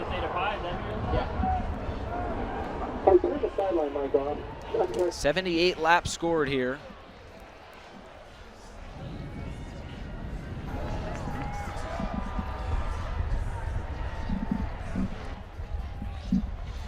And now we're going to send it to another package. The Little 500 races are a lot more complex than they might seem. Everything is organized by the Little 500 race director, Andrea Balzano. IU Sports media reporter Courtney Robb gives a behind-the-scenes look at what her job entails. Many different components go into the makings of a successful Little 500 race, and they all start right here. Behind me, you will see the Wilcox House, where race director Andrea Balzano spends her day-to-day organizing sponsors, creating events, and working with students to ensure smooth sailing on race day. Balzano got her start as a college student, riding on an all-rookie team, as well as being president of Riders Council her senior year. Ever since then, Balzano knew that she wanted to come back and be Little 5 race director. The Little 500 had such a huge impact on my college experience, and I feel very, very strongly that it helped me develop as a leader and as a person, and it made me it changed me in such a huge way. I knew that I wanted to be here directing just because I love the race so much. Since the winners of the women's race will not be returning this year, Balzano anticipates a very competitive women's race. She has also noticed about 15 men's teams competitively vying for first place and says it will be interesting to see who comes out victorious. But Balzano states there's more to race day than just standings and trophies, that it's what these teams leave the race and the track with that is so much more important. When I think Little 500, I think community. The friends that you make, the memories that you make with those friends really do last a lifetime, and I think that can sound maybe a little cliche, but it is so true. When I think about, if I have a really, really hard day or a hard week or something has happened in my life and I need a support system or a shoulder to lean on, I'm going to call one of my Little 500 teammates. Those are the people that have been my best friends for years and years and years. Balzano, the new race director, I guess, taking over for you, Jordan. And she's done an excellent job this year. Again, she was the president of Riders Council, so I got to work with her real close when she was a junior and senior.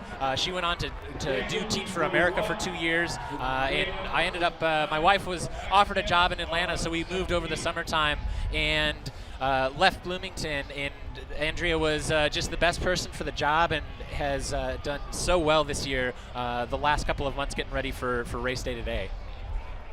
What was your experience like as race director? You know, it really is a dream job. Just any little 500 rider out here, they'll tell you that the race is such a passion point for them, such a connection to Indiana University, and it was for me. As I mentioned, I'm a natural-born Hoosier growing up, so I grew up cheering for Indiana basketball and came here and knew I was going to race Little 500, and just had an excellent 5 years here. So it really is a springboard for future things to come, I think, out of Atlanta. And here, as we are through 83 laps scored, we're going to take a look at a Blackie Bulls exchange just a few laps ago. A little bit of a rough one right there, as we're going to take a look at this one. Right before we went to the break, this happened. So you can see the rider coming in for BKB exchanges, and they're both bike-to-bikes. And you can see that Noah looked over his shoulder and just saw what the line was like, and then kind of the coach got in the way. So they both ran it for a while. Luckily, nobody went down. And as our predecessor, Jason Sonneborn, who used to do the Access TV broadcast, would say, if it's a completed exchange, that's a good exchange. Mm-hmm. And that was between Sigma Chi and Blackie Bulls. They're just 2 pits away from each other. Those are 2 of the favorites coming into today. They have both been at the front.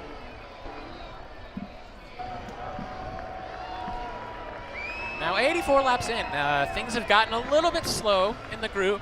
They're just kind of hanging out and looking around as coming out of turn 4. Looks like Jet Black, again, who they fell a lap down because of that earlier snafu.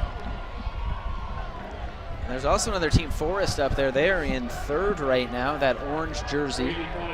Not really mentioned them a whole lot today. They qualified out of the 4th position right there on the inside of row 2. And Forest is a really fun program. Relatively new, only a couple years in the race as of late, and that's just a story you want to see. You've got a core group of guys. They race for 4 years, but then they continue to be invested in the team, and they continue to come back and help out so that these current riders see success on race day. So they have had a string of top 10 finishes. In 2015, I think they were 4th or 5th, and obviously they're looking for their first Little 500 win today. Yeah, Forest, a 10th place finish last year. They qualified 23rd. They're usually not in that position at 4th like they were this year. Their best before that was 11th. They said the start will definitely be easier for them, and as we can see, they're out in front right now. 3 top 10 finishes. Their highest finish was 5th, like you just mentioned.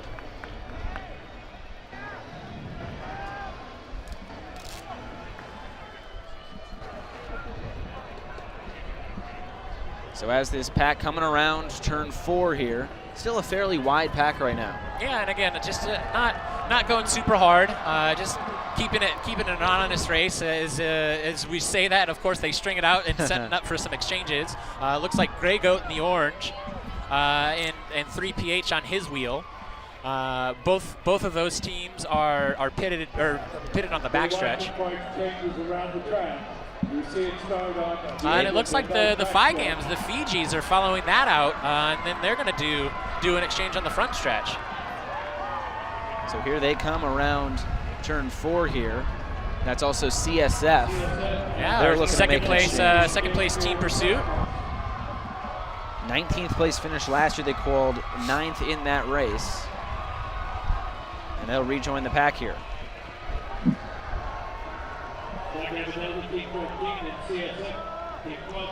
So 88 laps scored, just coming up on halfway through the 200 laps today. We saw a bunch of crashes early on, but really haven't seen much since, maybe just that bike tangle between Beta and Jet Black.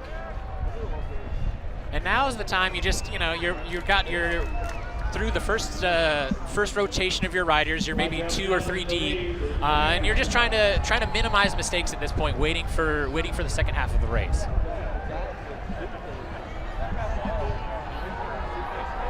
And Fiji still out in front, as here And now we're going to send it down to the third member of our team, Eddie Cotton. Eddie, what do you got? Thanks, Josh. I know Beta's been a team you guys have been talking about a lot, trying to get back in this race. And I talked to John Heidman of Beta before the race started about their pit position. They have the second choice, having qualified second, and they purposely wanted that last pit here around turn 4 because it gives them an opportunity to have extra space on exchanges. And that's going to be something to watch because of how difficult this track may be around turn 3 and 4 coming towards the end of this race. So watch out for Beta and how they exchange moving forward as we move on to the rest of this race. Back to you, Josh. Yeah, Beta, thank you, Eddie, for that report. Beta has 3 riders that have some race experience, just one, Colton Reiner, the senior, with nothing, with no races previous to this one. And Beta still, they're on the outside right now, just coming past the start-finish line into turn 1. They're still trying to chug back into this race, but they have definitely made up a lot of ground here since that crash. And again, coached by Eric Anderson, he's a champion of 2013. He really was the kind of the foundation for bringing Beta back to prominence here on the Little 500. He's a phenomenal member of the Little 5 community, an Ironman triathlete outside of it, bops all over the place, all over the globe on airline points. So I want that lifestyle. Nothing like traveling around the world with airline points. That sounds like a pretty good gig right there. As we see a couple of exchanges. Bears just exchanged here, and SAE is readying for one right now. Riley Figg back on the bike for Bears. Riley Figg was very impressive in missing out. He was second, 42 in ITTs, a junior. And on our front stretch side, looks like the SIG Eps and the SAEs are both coming in, setting up for exchanges. And you know, I think that the SAEs have stuck strictly to the bike-to-bikes. So that'll be interesting to see how that plays out later in the race. If they'll continue to do that, probably keep it safe. And SIG Eps, with their exchange, they actually have about 10 meters on the front group of the field, so very good exchange on their part. SIG Ep has been very impressive in this race. They have been up front quite a bit so far today. Definitely one of the favorites coming in. 3 seniors and a sophomore, Sam Anderson in his 4th race, Pete Arnold and Daniel Cox in their 2nd each, while Ben Harris out of Indian Wells, California, a sophomore. And as he came through, he kind of looked over his shoulder and saw that gap that he has, and he increased his pace a bit. So let's see if he's going to try and stretch this to make a little bit more of a gap, make the race a little bit hard. That's Sam Anderson on the bike right now. Definitely one of their better riders, one of the best riders here in the field. Grey Goat on the front of that group, and they're just, they're not necessarily looking to chase that down and do all the work themselves. Cutters behind them. Grey Goat in there too, SAEs. I just think with the wind, the riders might not be bothered by it, but it's hard to establish a gap with the flagpoles how they are with the flags and the flagpoles. It's going to be tough. And now Fiji kind of falling back a little bit in this. SIG Ep now really starting to get away from this pack right now. Yeah, it's almost a full straightaway. That last lap, he was turning 34.5 seconds. So our average lap times out here are going to be 37, 38 seconds. And as he comes down out of turn 4, looks like they'll set up for an exchange. And now there goes the pack, getting strung out. Beta's on the front. They might be due for an exchange. Yeah, good for them. So this is what we were talking about. Now the race is hard. The race is strung out. Everybody's working. Everybody's turning it over quick. And SIG Ep, they're not waiting. They're going. We have 95 laps scored, and usually between laps 50 and 150, you see it kind of lull and it's a little bit boring. But SIG Eps are throwing some fireworks, making it exciting. SIG Ep have been very impressive today, along with Beta, getting back in that. They were almost a full lap down after that kind of tangle up with Jet Black. And now here they are right back towards the top. And it looks like the Cutters are trying to bridge. This could be interesting if we have 2 strong teams on paper, Cutters and Sigma Phi Epsilon. If they meet up together and start pushing the pace, 2 teams, that could be interesting. That could make the difference in, put some more separation between them and the rest of the field. And kind of with that rest of the field is Graygoat at the front. James Welch on the bike in his 4th race. Talk about an experienced team. Everybody has more than 2 races under their belt. Thomas Torvik, Brad Klingeli, and James Welch all in their 4th race. They're all seniors. 2 out of Terre Haute, 1 out of Fort Wayne, and 1 out of Vernon Hills, Illinois. So all around the state of Indiana and just outside. And it looks like the number 2 rider of Cutters, Noble Guyan, has met up with that Sig Up rider. And so now they have the luxury of working together. You don't have to do all of those laps by yourself into that headwind. You get to share the pace a little bit. So it looks like the gap is about a half lap.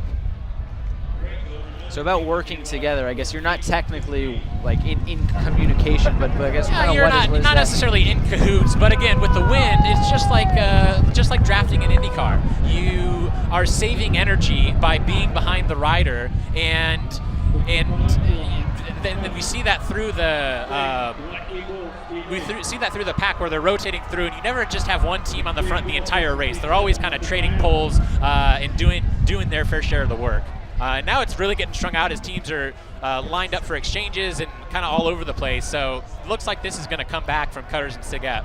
As we saw Lambda, Chi Alpha, and Blackhea Bulls just go into an exchange there. It looked like a little bit of a run into each other right there near the pits. And we are just about halfway done here through 98 laps score, now 99. As Bears will be preparing for an exchange here.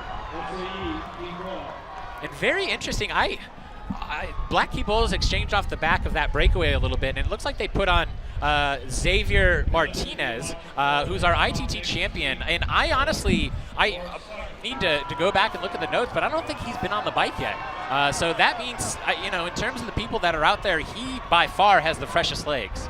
Yeah, there was kind of some talk about who would be that last sprinter for Blackhea Bulls. We will see that. We are now halfway through this 67th edition of the Little 500. We want to check out a trailer of One Day in April because we have Tom Miller up with us here in the booth.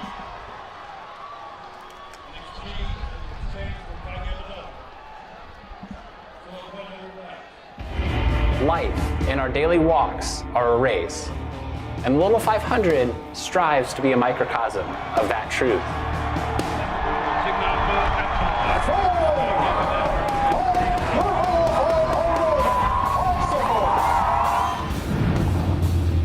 In college, when you're in that moment, you don't find that ever again. And that's why people come back. Today is the day, folks. It's finally here. A year's worth of training for 33 men's and women's teams is going to be put to the test this afternoon. I read the rule book like the Bible. It's there. The best $30 ticket in town. I couldn't believe that she was able to participate with that amount of damage in her knee, and she won. You think it was worth it? Yeah. I'm never going to be able to be like the caliber of an athlete that I was, on the 5 ever again. I try and blame the guy that hit us. I try blaming myself, but I found that anger doesn't solve anything. There's so much emotion in this thing, and to have your brother there with you is special.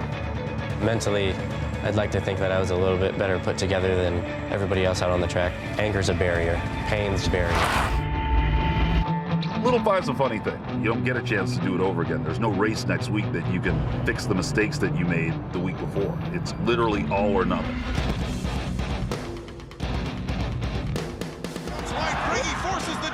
I cannot believe you could look at that video and think that's the right call. Who do they call out when they need them? Who do they give the bike to when they desperately, desperately need them to win? And that's me. Looks like it is going to be Teeter.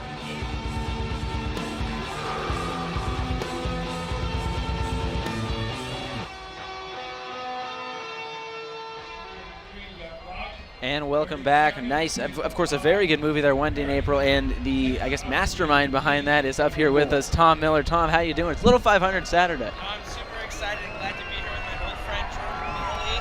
Excited to be here. So, just Little 500, you obviously directed this film. Kind of what went into that, and what was kind of the thought process going into it? Well, this is, I think, my 9th Little 500. As a freshman at IU, like many other kids, it was, a totally seminal experience, And as a student at the Indiana Daily Student, it was the highlight of the year. We look forward to photographing it, and so.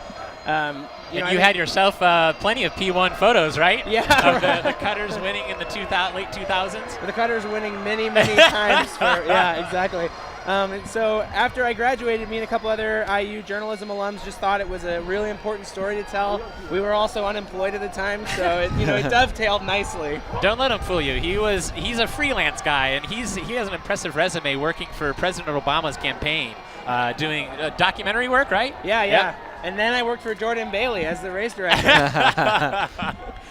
Tom says that the sequel to One Day in April will just be all about me. It's you and Zach Osterman. Yeah, it's me and Jordan Zach, Bailey and Zach Osterman. Yeah. Zach Osterman was just wearing that headset just a few minutes ago. Yeah, going with the star power. So Zach had nothing but nice things to say about you as he was up here as well. So. Well, he was the real expert. We got about 50% of the film and then realized we needed somebody to help translate that to real people, and Zach was the right person for that. He even got an IMDb page off of that. Yeah, he's the only one. Actually. Really? Yeah. You have one? No, he has one. I don't. Somebody's got to fix that. Somebody's got to call up IMDb. Yeah, I think so. So you're here today. You obviously live around Bloomington. I guess just what does the Little 500 mean to you? I mean, you even based a movie off of it. So.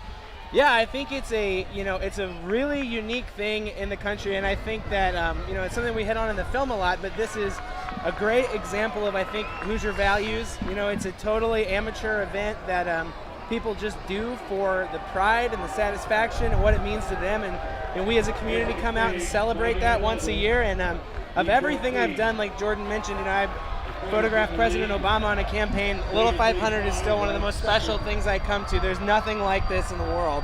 Tom, tell us a little bit about the filmmaking process. It was over 2 years, right? Yes, yeah, it was 2 years, mostly because we started off, we thought we wouldn't have enough material, so we started following 4 teams.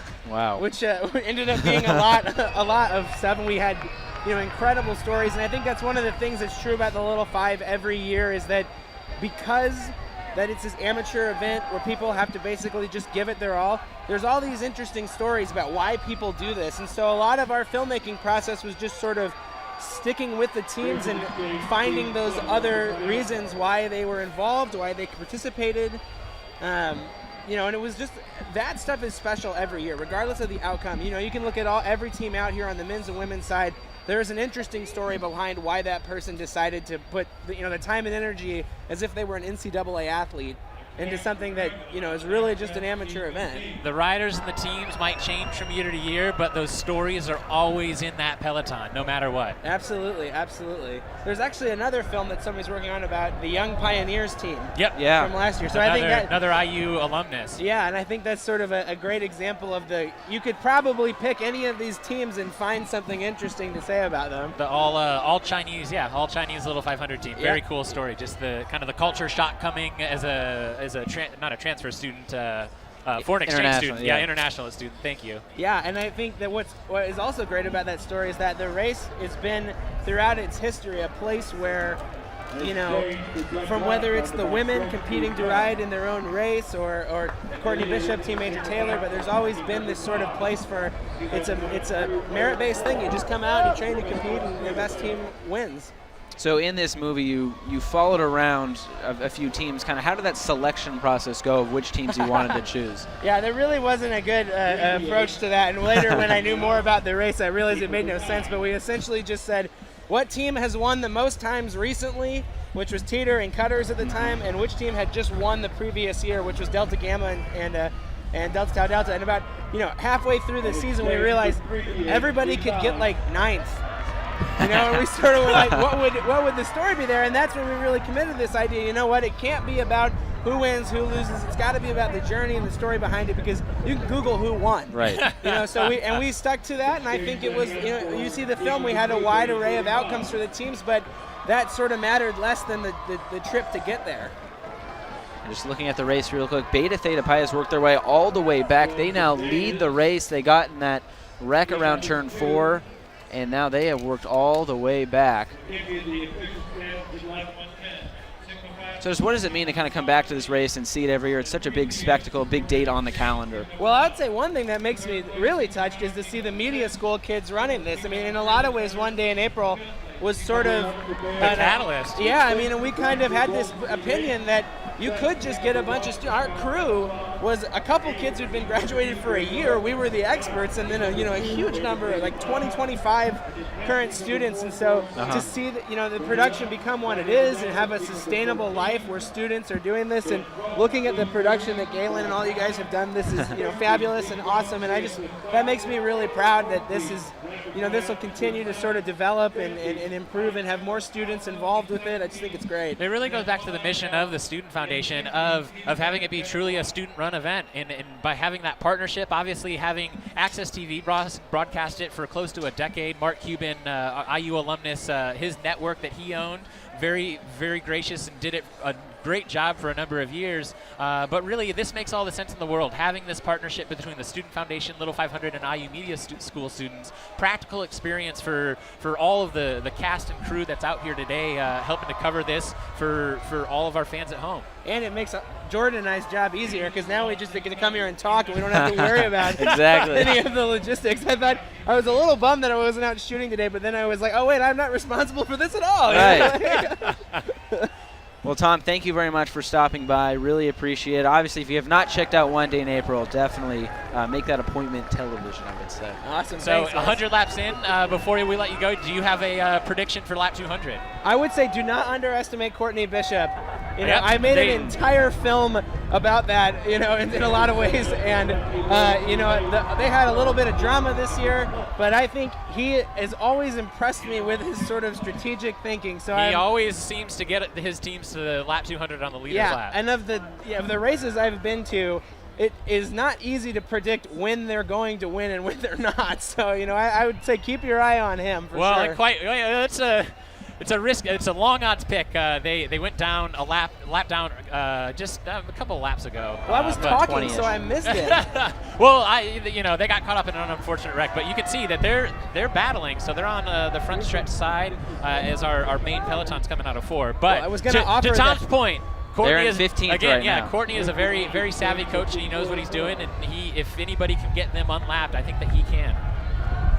Well, Tom, thank you very much for stopping by. Enjoy the rest of your Little 500 race. Excellent. See you guys around. Thanks. Josh, so let's reset a little. We 115 laps in, and honestly, our lead group has dwindled down to less than 15. And also should mention, Xavier Martinez is on the bike. We weren't sure if he had ridden before kind of lap 100 before we just talked with Tom there. But now he is on the bike going for Black Key Bulls, and we want to welcome in Dr. Mark Dayton. He rode for Delta Chi Delta from 73 to 76 out of Southport, Indiana. How are you doing today? It's a lovely day compared to what they said it was going to be. Yeah, no, it was supposed to be raining, torrential downpour. We actually seen a little blue skies out there today. Just coming back to Little 500, what does Little 500 mean to you? Oh, I mean, Little 5, when I rode, was a way for me to be actually known on a campus of 30,000 people. I mean, why else would anybody know who I was?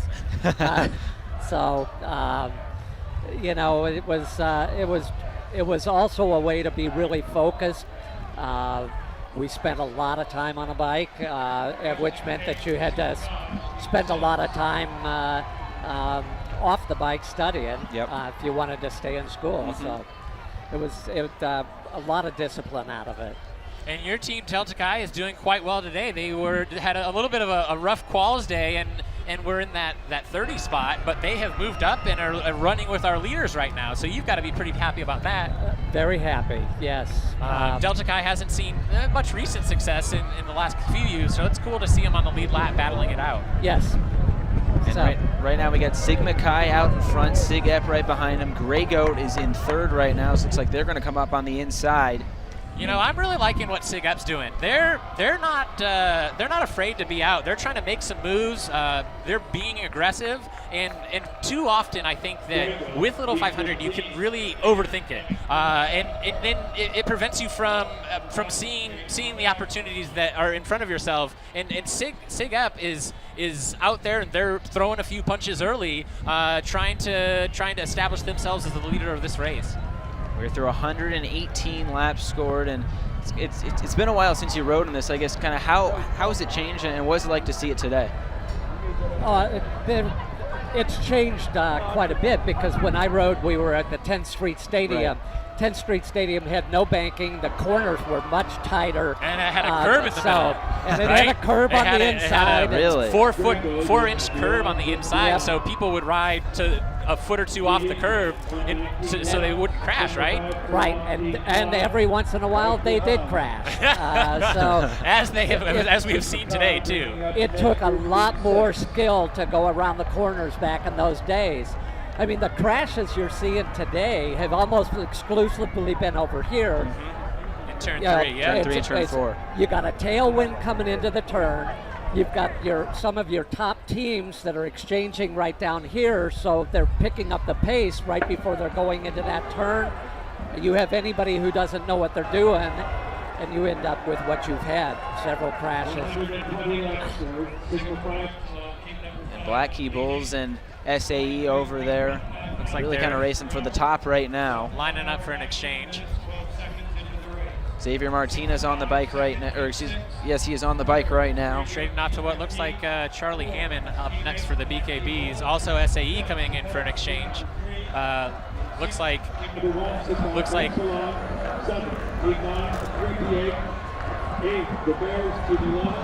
So Black Key Bulls right there. They get on the bike now. That's Charlie Hammond. Joe Krahulik is on for SAE. Now the Cutters on the backstretch lining up for an exchange, followed closely by Siget. Looks like Bears will also come in for an exchange. Andrew Goodwin on the bike will exchange with Jake Green.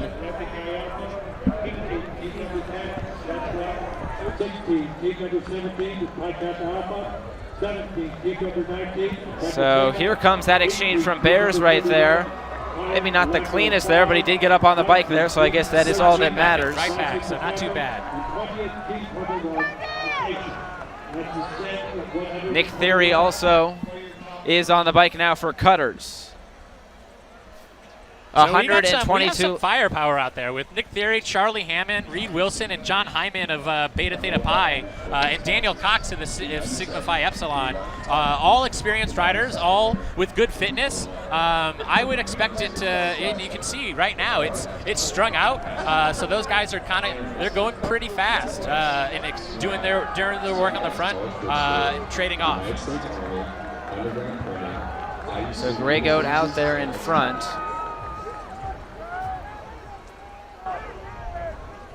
So Mark, I guess what were your kind of best experiences in this race? You were obviously very successful.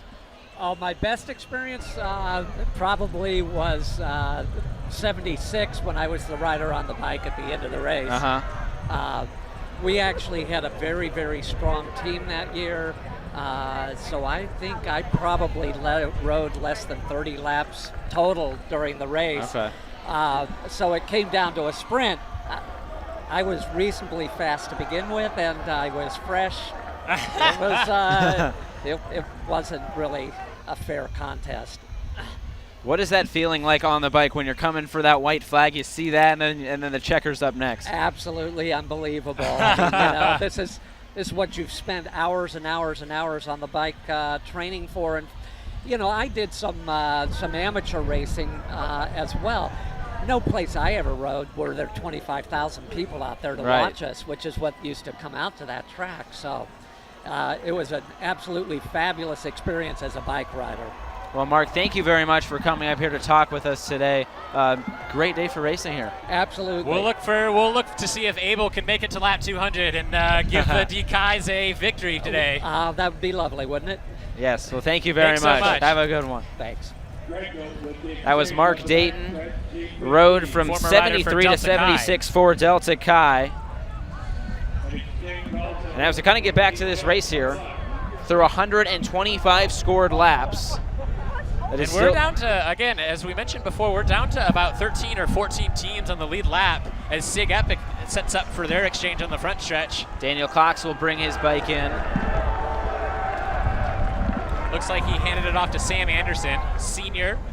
So Sam Fort Anderson, Wayne, Indiana. We have seen him take a lot of laps here early in this. I wonder if that will affect who gets that final sprint at the end.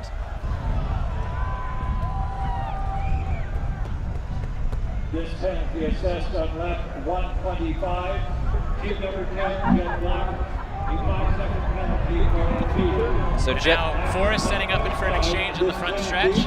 Still in it, still fighting. Jet Black now more than a lap behind. They also have a penalty. So we get a black flag out here. Oh, it looks like there's something over there near the Cutters pit. And it looks like 3PH. They had just done an exchange. I wonder if they had a rider crash. That would be, and now we're going to get a yellow flag out here, so we will try to track down what that is over there. So we got that black flag for just a moment. Now we're racing under a yellow flag, and there are a lot of medical personnel over there right now. I didn't catch what had happened. Like I said, they had just come in for an exchange.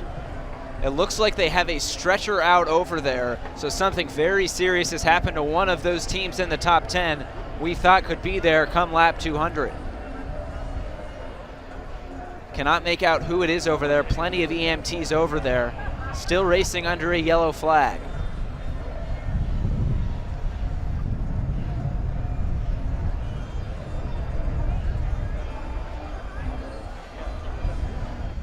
We'll try to track who that down. Still under a yellow flag. 128 laps scored here. That once again is 3PH over there. Yeah, did not see exactly what happened, but maybe an exchange. Or with that many people over there. And it looks like Delt's got a penalty for it. They announced that just before the yellow flag came out. Huh. I wonder, it might have, if Delt's was assessed a penalty for that, it could have been an impeding penalty during that exchange. And again, something not what you want to see with 3PH. They're still with our leaders, but going a rider down could be make it difficult for the last 70 laps. And Jet Black is right next to 3PH in that number 10 pit right near turn 3 over there. So still under a yellow flag. Now 129 laps scored. Looks like we're going to get a replay of this over there towards the left part of the screen. And it was a bike-to-bike exchange. Oh, it looks like somebody got in the way just off the screen. Of the incoming rider, I think. It looked like it was a judge. So, it could have been a mechanic? It looked like somebody in a yellow shirt. Not exactly sure as they're loading the rider. It could have been the Cutter's coach. I don't know, but not sure. Hard to make out who that could be.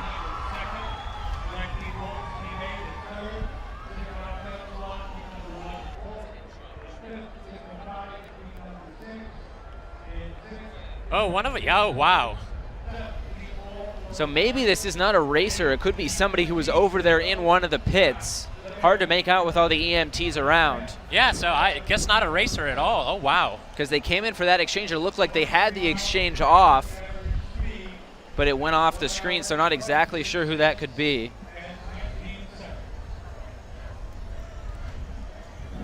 Obviously, with any bike race, it's going to be fast, and you have to be heads up and be able to look around and know where the oncoming traffic is. But really, there's no safe part on the race course. Here it comes from a different angle. So there it is, top of the screen. So they get the exchange off right there, and then it looks like somebody's in the way right there. Ooh. Yeah. I can't tell. That might be a mechanic. Looks like it's somebody with Jet Black. No, could have been a mechanic. The mechanic of Jet Black. That makes sense for the penalty. Again, because he would have been impeding the progress of the team on the leader's lap. Oh, it was actually Courtney Bishop, their coach. So Courtney Bishop is being stretchered off over there. Oh my goodness. So wow. You really hope he is all right.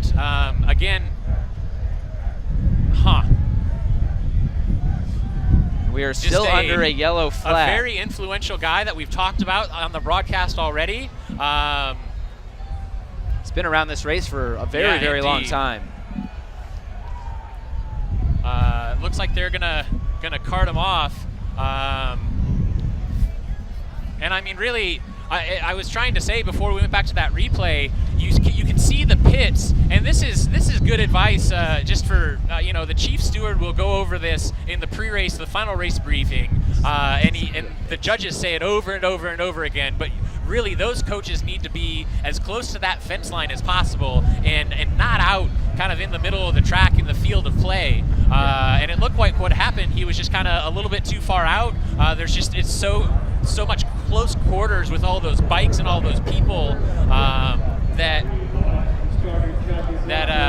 and as we go green again. Yeah, so we're back to a green flag as Charlie Hammond out front for Black Key Bulls. And that's been a tough day for Jet Black now all around. Yeah, for sure. As they were in that tangle up with Beta around turn 4, now their coach goes out on a stretcher. So here we go. Again, just hope Courtney's all right. We'll try and get word later and see what happens. So 133 laps scored. We're back to a green flag. As CSF comes around, they make an exchange. CSF has kind of slowly but surely been hanging around in this race. They right now have the lead, followed by Black Key Bulls.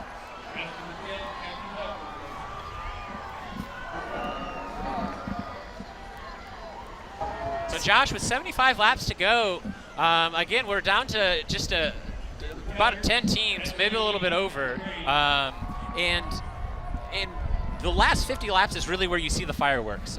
Teams are going to use all the matches that they have left. They're going to use those legs to go, and that's when they start throwing some attacks and punches and counter punches. So I expect the pace is a little bit soft because of those yellow flag laps previously, right. And they're not going too hard right now. But coming up, I think that we're due for some fast bike racing. So when do we see kind of these coaches and with the strategy coming into play, getting these sprinters ready? Around what lap could we see them kind of come off, get their final break? That's a good question. You'll see at probably the last 25 or 30 laps. That's when it really gets fast, where you're rotating through that order as much as you can and keeping the pace hot. And really the goal would be to be the last one to exchange. Yesterday we saw a very gutsy move in the women's race with Kappa Alpha Theta exchanging on lap 99. So they did 198 or 98 was scored, and then on the 99th lap they did that, and then did the 100th lap for the win. But I would say if it came down to a sprint, you'd want your sprint out on maybe between lap 190 and 195. Just let them settle in, and then be able to sprint it out for the 200th lap. So we're still through 136 laps scored. Lambda Chi Alpha just had an exchange. They're kind of settling into the pack right now, coming around turn 3. Fiji also coming in for an exchange. They've been hanging around towards the top as well, out of their 14th position. But I think I would really expect to see maybe the SIG Eps, because they've been aggressive all day. Maybe the BKBs, really, they've just ridden kind of a quiet, smart race thus far. See if they'll mix it up and again, throw some attacks, and we might have a finish like the women's race yesterday, where it might not come down to a sprint. As we talked about in the Open, lots of strong teams on paper, where they might not match up against some of our favorites for the one lap, like Joe Krahulik or Nick Theory of Cutters or Riley Fig of Bears. We also saw SIG Ep. They had almost a half lap lead earlier in this race. They really pulled away at one point. And again, just with the wind, they kind of dangled out there and never really got more than a straightaway lead on the group. Now it's pretty much all back together with the usual suspects of who we suspect will be there at the end.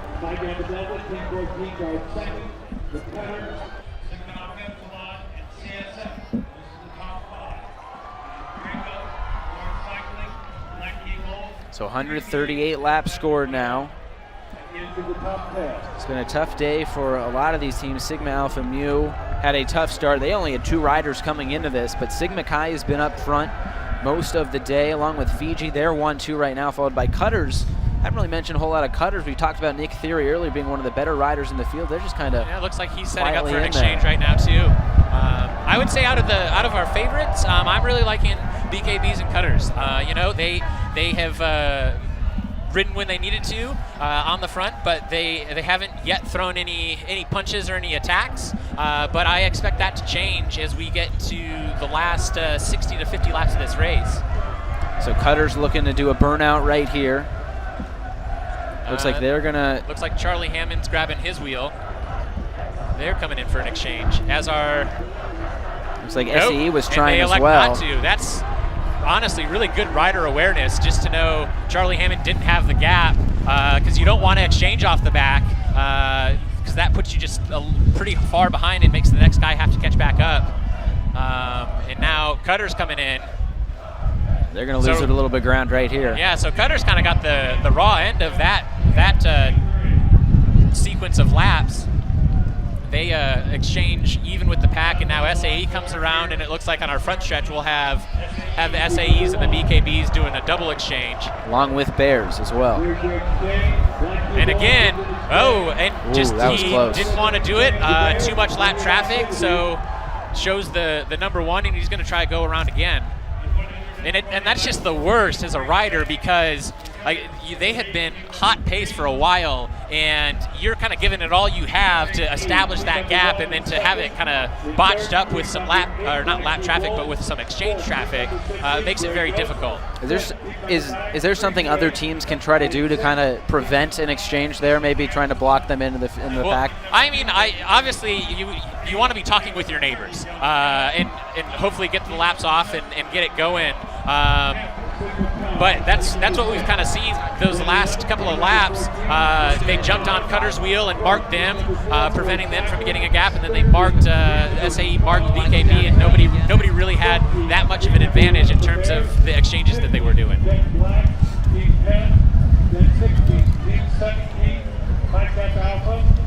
So getting a lot of exchanges here as we do prepare for these final 50 laps. 142 laps have been scored so far today. Wind's pretty picking wild. it up. Well, yeah, we're up on top of the press box, and all of our papers are getting blown around. So I can't imagine. Again, they were saying on field level, on track level, it wasn't too windy down there. But bike racing is all about the draft, and it's got to be hard down there. You can see a little bit of dust kicking up as well near the pits. It rained yesterday, has not rained today, was supposed to, but that has subsided. That, I guess, weather system has gone down to the south. So we have had actually a very nice day of racing, a little bit chilly, but very windy. You can see those flags kind of flapping here in turn 4.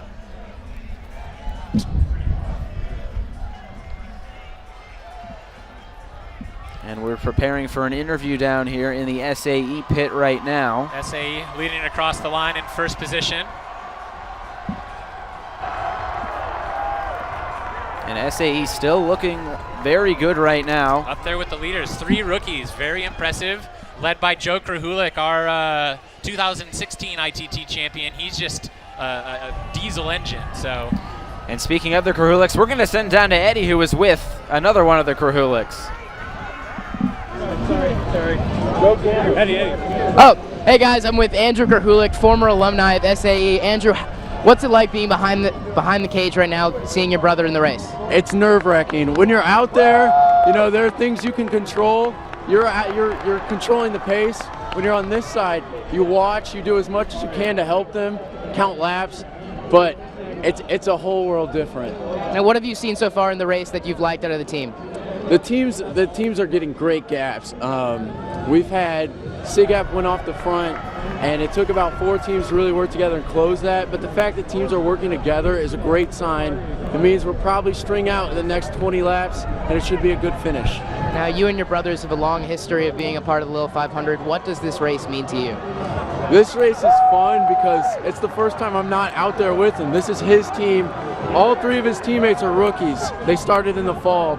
So to see him kind of mold his own team, it makes me proud to help coach and to just kind of watch it from this side. Perfect. Thank you. Best of luck in the rest of the race. Back to you guys. Thank you very much for that interview, Eddie. SAE obviously on the pole in this race and have led for a lot of it as well today. Joe Krahulik, a very experienced little 500 rider himself, graduated in 2016. Just such a cool opportunity to be able to ride with family. Another storyline that we mentioned. And their dad, David Krahulik, also an IU alumnus.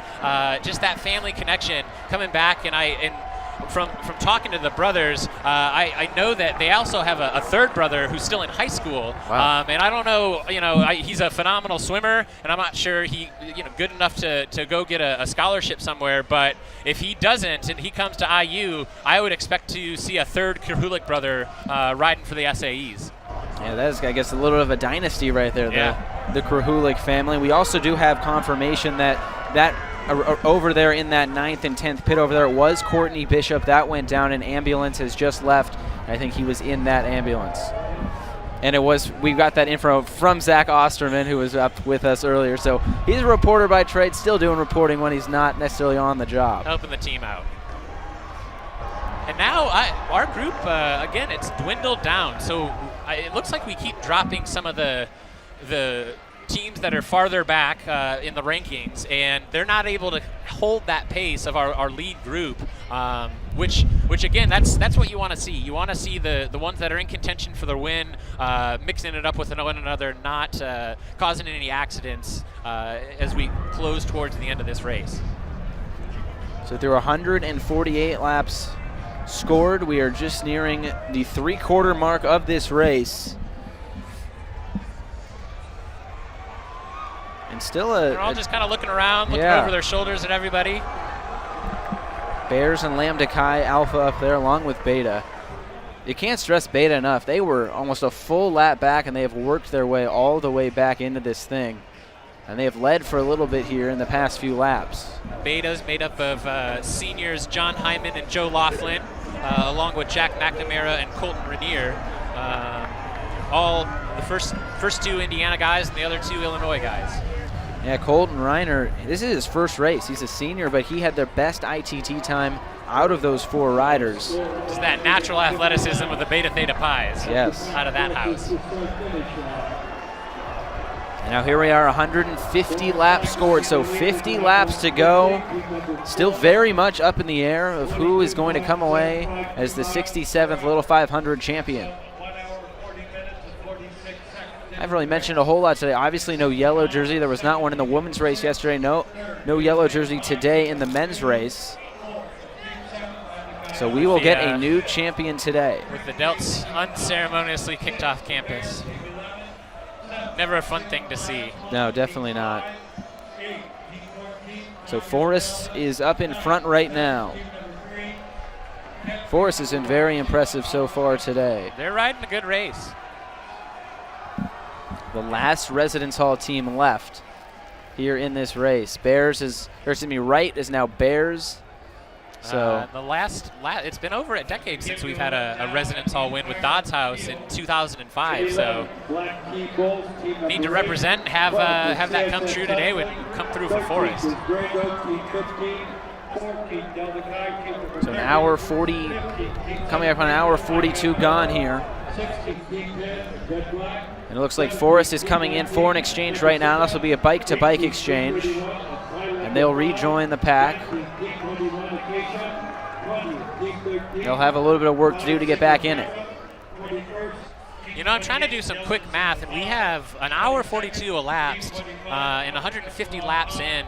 And it just, to me, again, with the wind, it just seems like a little bit of a slower paced race. We had some of those yellow flags, and obviously the racing is what's going to keep it quick, but those yellow flags do play a factor.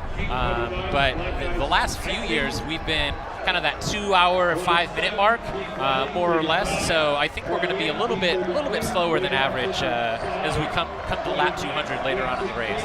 Just to reset things a little bit, we had a caution flag after lap 1 here in this race. Oh, and it looks like Sigma Chi, a little bit of a trouble. They might have bumped wheels right there, but he gets back on the bike. And they will keep going, but they do get kind of push back in the pack a little bit. They're chasing it now. And you know, Josh, I think as now we are 153 scored. As we get into the race, mistakes like that are going to be the ones that are going to add up. And you just want to try and minimize it as much as you can, so that you put your team in the position to do what you need to do to come out on top for lap 200. So SAE trying to come on the inside right there. Looks like that was 3PH. Yeah, now we've got a little bit of separation with Cutters coming in for an exchange. Those SIG-Eps followed by Beta, who they just exchanged just a few laps ago, and SAE's queuing up for an exchange themselves. So 3 of the top 5 right there, including the top 2. Out in front here, looks like SIG-Ep is coming in for an exchange right now, along with, looks like SAE's going to go another one. Yeah, go. And that's smart. You put, kind of follow, he followed that other rider out. He followed the SIG-Ep rider out, so he was doing all the work, and now he's really throwing down as fast as he can to really establish a gap, so his next rider gets on with a good lead. Daniel Cox is now on the bike for SIG-Ep. And it looks like the SAE rookie is going to be Nolan Filchak, who's about to get on this time around. He was their 4th rider in ITTs. So he'll be looking to kind of keep them in the running right now. As he gets just out in front of that pack around turn 1. Looking over his shoulder, and he's just going to take it right at the front and go. Lambda is also looking like they will get ready for an exchange here, just past the start-finish line. CSF still up there with the leaders. CSF also waiting for an exchange. Ooh, you saw a little bit of a wiggle of the wheel. So here comes CSF. Looks to be a clean exchange right there, bike-to-bike exchange. As a rider goes down there for Lambda, and he looks hurt over there. He's limping back into the pit. Lambda and CSF still with us. They had very good quals. Again, as we mentioned before, CSF finished 2nd in the team pursuit event, so 15 laps against the clock. Their 7th Little 500 appearance. They placed 19th last year, qualified 9th.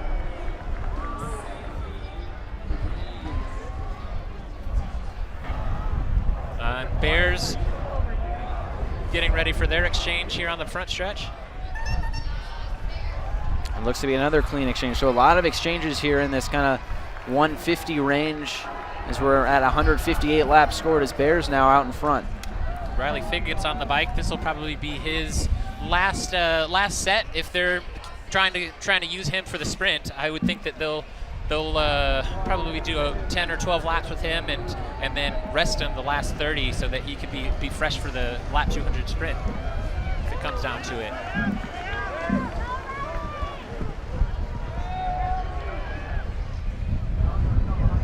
So right now we have 15 teams in the lead pack on the lead lap.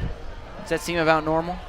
Yeah, I would say so. And to do a quick rundown, that lap time around at 159, we had Bears leading, followed by Grey Goat, the SAEs, Beta Theta Pi, Cutters, Forest Cycling, Sigma Chi, the Black Key Bulls, 3PH, Lambda Chi Alpha, Sigma Phi Epsilon, Delta Chi still in it, the Fiji still in it, and CSF.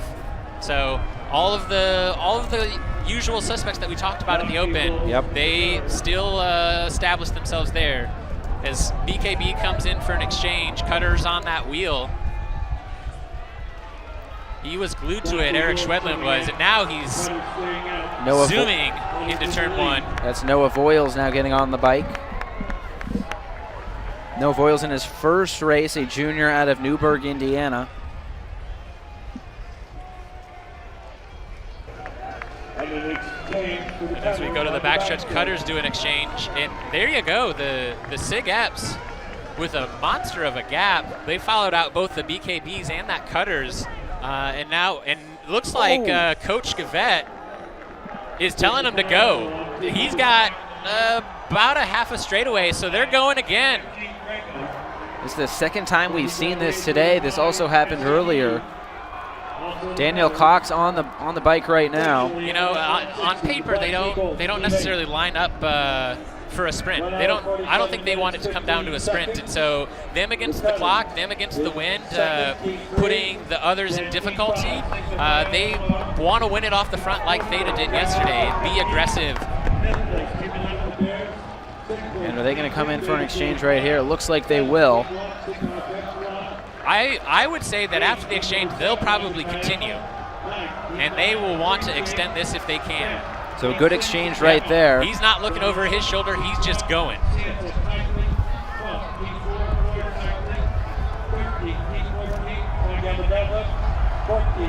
That's Sam Anderson now on the bike, Sig Ep's top rider. He's fifth got some in horsepower. ITTs. Yeah, fifth at ITTs in the semifinals of Missinau. He's just head down and going. Great turnover. Just trying to turn it over as quick as he can and extend this gap. How could you see his experience kind of paying off as we're through 162 laps scored? Again, Sam Anderson, he is our the only champion left from that 2015 Sigma Phi Epsilon team. So he's been on a winning team. He knows what it feels like to hoist up the Borg Warner Trophy at the end of this race, and having 3 races under his belt already, being experienced in the other 2, very helpful coming into today as they're being aggressive and trying to make the race for themselves. One of just a few riders in his 4th race. Not too many others. Nick Theory, Eric Schwedland of Cutters, Matthew Thompson of 3PH, but other than that, I guess a bunch of Grego, but still not a whole lot in their 4th race.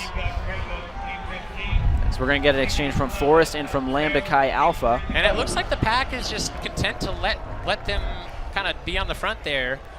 It's about a straightaway as the camera pulls back.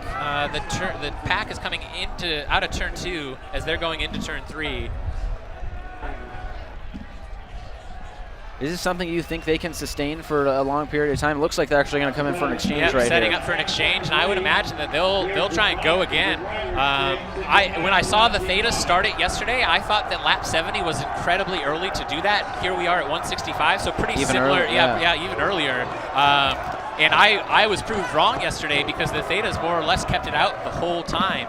And again, there's not a whole lot of urgency, it looks like, from the rest of the field.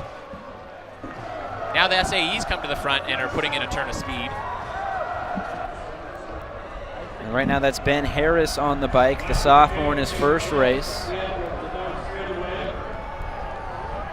And just looking down at the lap times, with that one it was just an exchange, so it was a little bit slower. But SAEs trying to pull that back, turned over a 34-second lap, so the pack is kind of responding a little bit now. So they're all chasing down Sigma Phi Epsilon right now. But they do have the benefit. There are just kind of groups of riders scattered throughout the track. So for him, being out there in a time trial effort, just putting in this tempo, he's got kind of some groups to be able to bounce from one to the other, and it just mentally helpful. Out in front of the bigger pack in 2nd right now is SAE. On the bike right now for them is Ryan Tufnell. One of those 3 rookies from SAE. Obviously it looks like Joe Krahulik is waiting in that number 1 pit right next to the start-finish line. He'll be there for the sprint. At least you'd have to imagine. And now the FIGAM setting up for an exchange, still on our leader's lap. Getting encouragement from the pit. I mean, when you're out there working for your teammates and you're breaking the wind and just solo off the front, that's what you want to see. Just makes it so much easier when you're out there having the support of your teammates and the crowd and the fans in the back. And it looks like Sig Ep is going to come in for an exchange. Ben Harris waved off the one on the last lap, and now here he comes.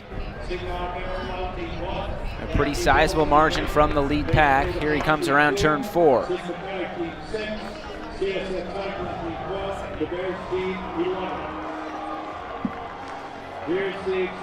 the pack might have a chance to catch up right here. Pretty good exchange right there. And now Grego really throwing it down.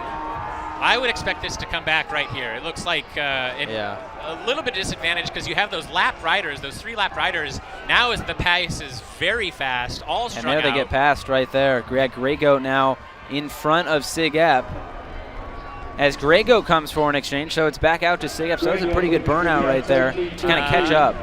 Now it looks like the Black Key Bulls are coming around Sig Epp. But Sig Epp is, they're going to keep going. They're not blending back in with the field.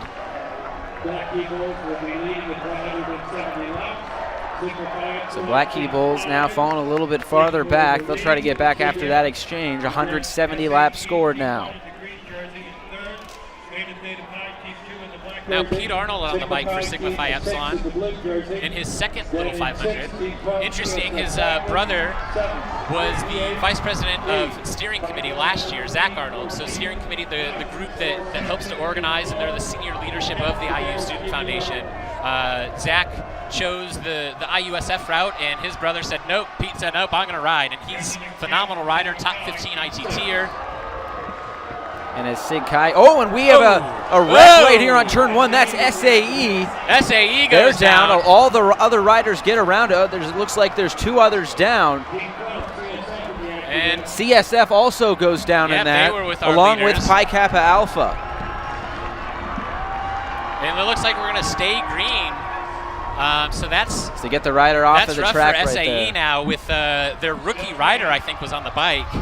And we're going to get an exchange right here coming from SAE. There's a rider down there just off the track at turn 1. The yellow does come out.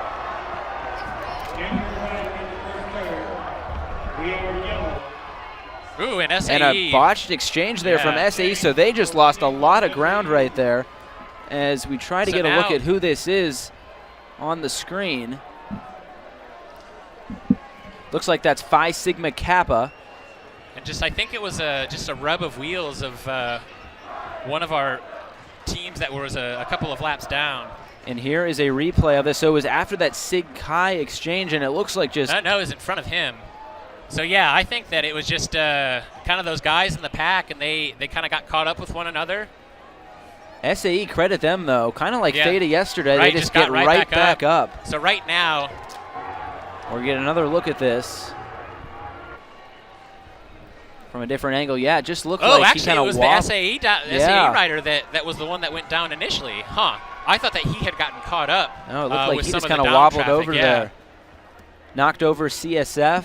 Pike was also involved, and that is Phi Sigma Kappa as he is helped off, as he looks like he's in some pain. And so now as our leaders That's Jack Garlick, the junior out of Noblesville, Indiana, in his second race. So his day, it looks like, is done. 173 laps scored now.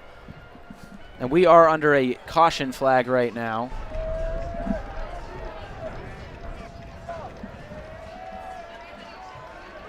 And now we're back to green. Green flag racing. So this should be in a very interesting final 26 laps. Joe Krahulik back on the bike for, and looks like they're going to work with CSF. They have some ground to make up and that's right here. Always nice just to have another team. If you're behind, you quickly form alliances to be able to get yourself back into the race. And check now the running order at the top. Bears is number 1 right now, followed by Beta and Forest. Black Key Bulls also not too far behind. You know, if I were the field, I think that they need to string it out. It's a mistake, and Joe is very easily getting back as the field's not going too fast. And I mean, credit to Joe because he's a phenomenal rider, great fitness. But if one of the best riders in the race goes down, his team is in an accident, you need to make the race as fast as possible to eliminate him, essentially. If he gets back in this, which it looks like he will, do you exchange once more before that final sprint? Well, we're 25 laps to go, and there's still kind of a lot of teams all out there.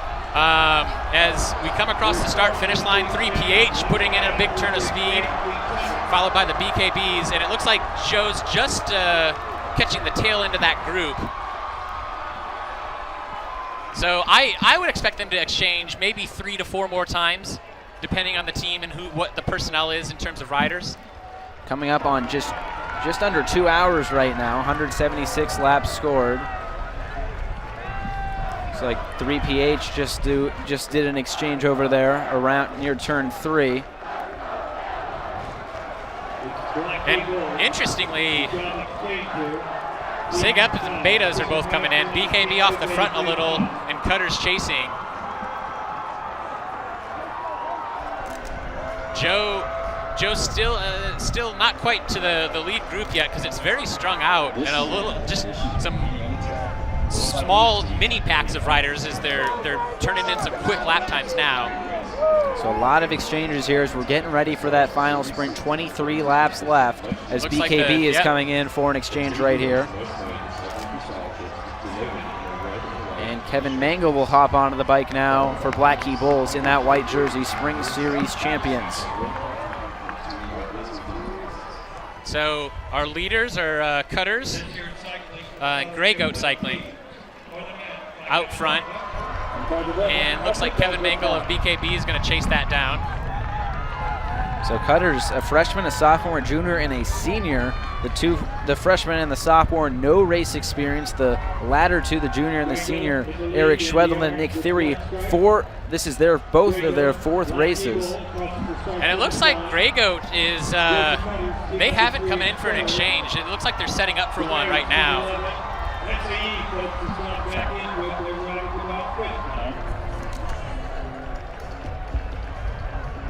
So it looks like SAE has gotten themselves back into it. Credit Joe Krahulik for that.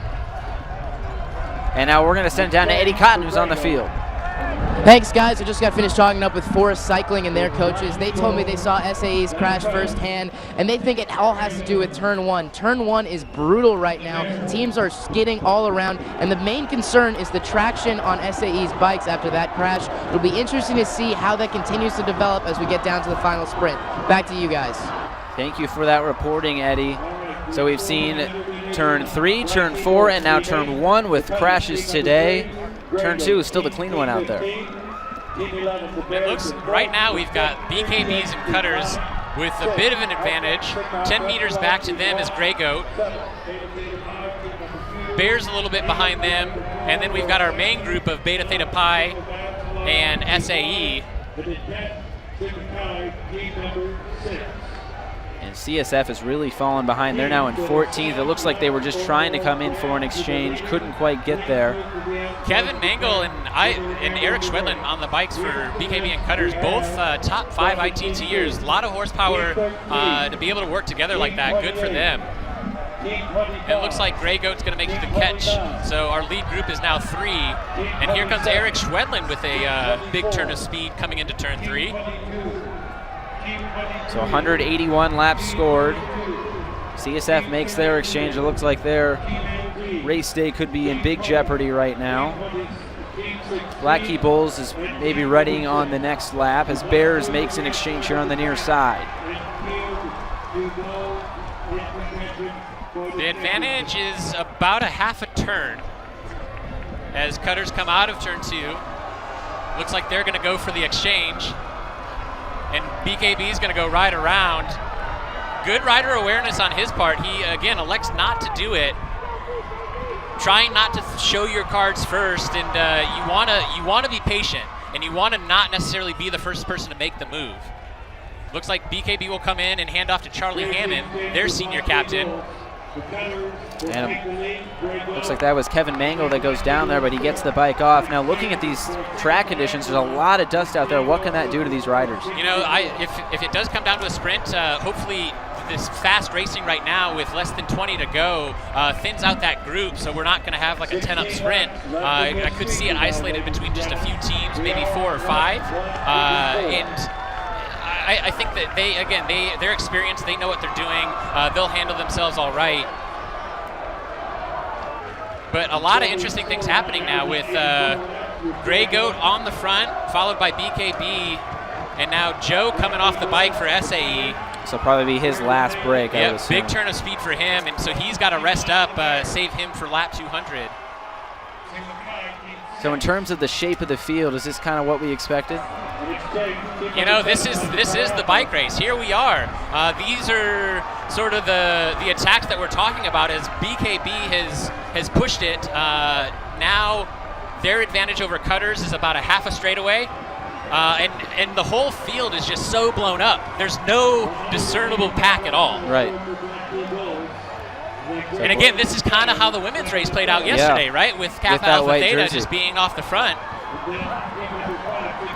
So a lot of the big guns on the bike right now. Nick Theory on for Cutters. 2016 little ITT champion for Theory. He was 6th this year. Charlie Hammond, their senior leader, is just throwing it down right now. Looking over his shoulder, coming out, and not even coming in for an exchange, just keeping going. And now it's almost up to a full straightaway. In Theory, he's got his head down and shaking. He doesn't look good. That's not what you want to see. You want to see smooth pedal stroke. He looks like he's hurting. And I think Cutters on our backstretch might come in for an exchange this time around. So we'll see what they do here. This looks like Black Key Bulls is readying for an exchange. This looks to be a bike-to-bike exchange. Here they come. 186 scored. This will be 187 as Hammond comes across. Exchanges off to Noah Voiles. And we have a full straightaway here. This is serious. Gray Goat in second. Sam Stratton really pumping right now, trying to close this gap. Cutters and Beta are together. And as you mentioned, Nick Theory kind of shaking his head. Noble Gaia now on the bike. And honestly, so SAE is almost a half lap down. One of our favorites for the race. They were the pole team coming in that green jersey. You know, BKB, they put 20 seconds into the second place person for Team Pursuit. They like their chances against the wind, into the wind, on the clock. I see them as this is their move. They're not waiting for a sprint. And Bears also makes an exchange. Caleb Langley on the bike as now here comes SAE.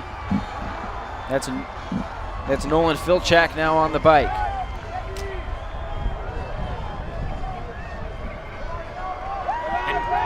Gray Goat does an exchange on the backstretch. Now our chase group is down to Beta and Cutters. So in this next few laps, is this where we're going to see our sprinters enter this race?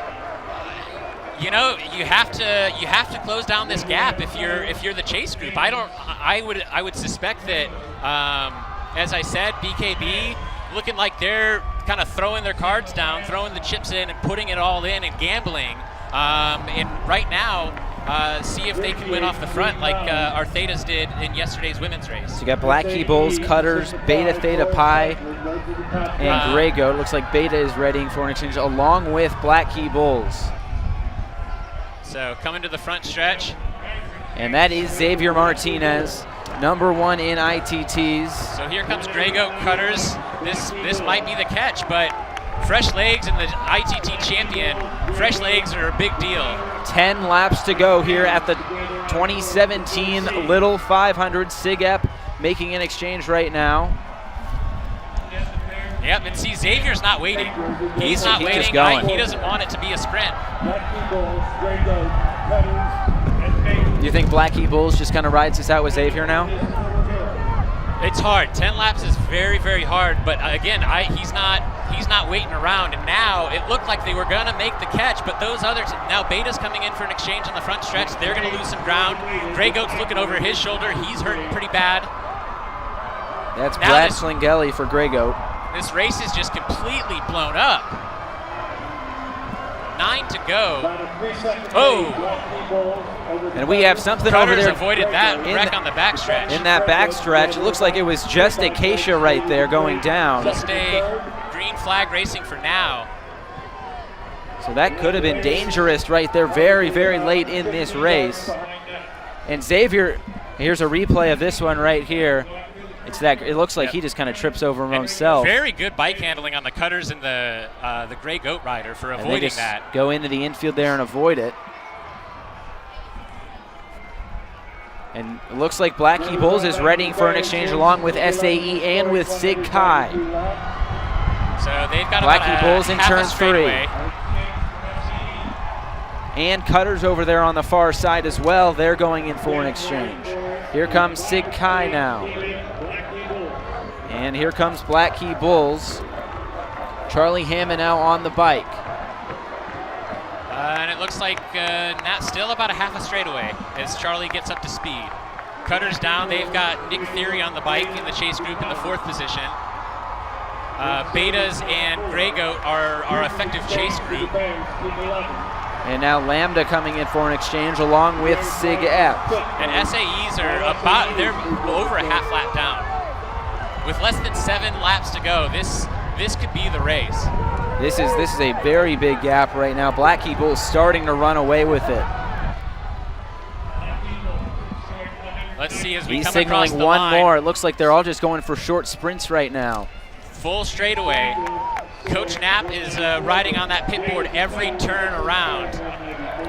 So that's Grey Goat, that's Cutters, and that's Beta that are all trying to chase Black Key Bulls right now, and Charlie Hammond. When we come around the start-finish line again, that'll be 5 to go. And BKB is going to try to get on the inside. These are all lapped riders right now. BKB just kind of minding their own business.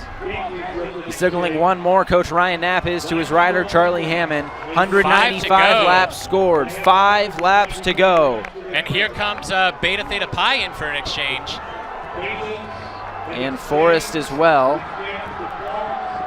Grey Goat also just exchanged. Nick Theory is in second.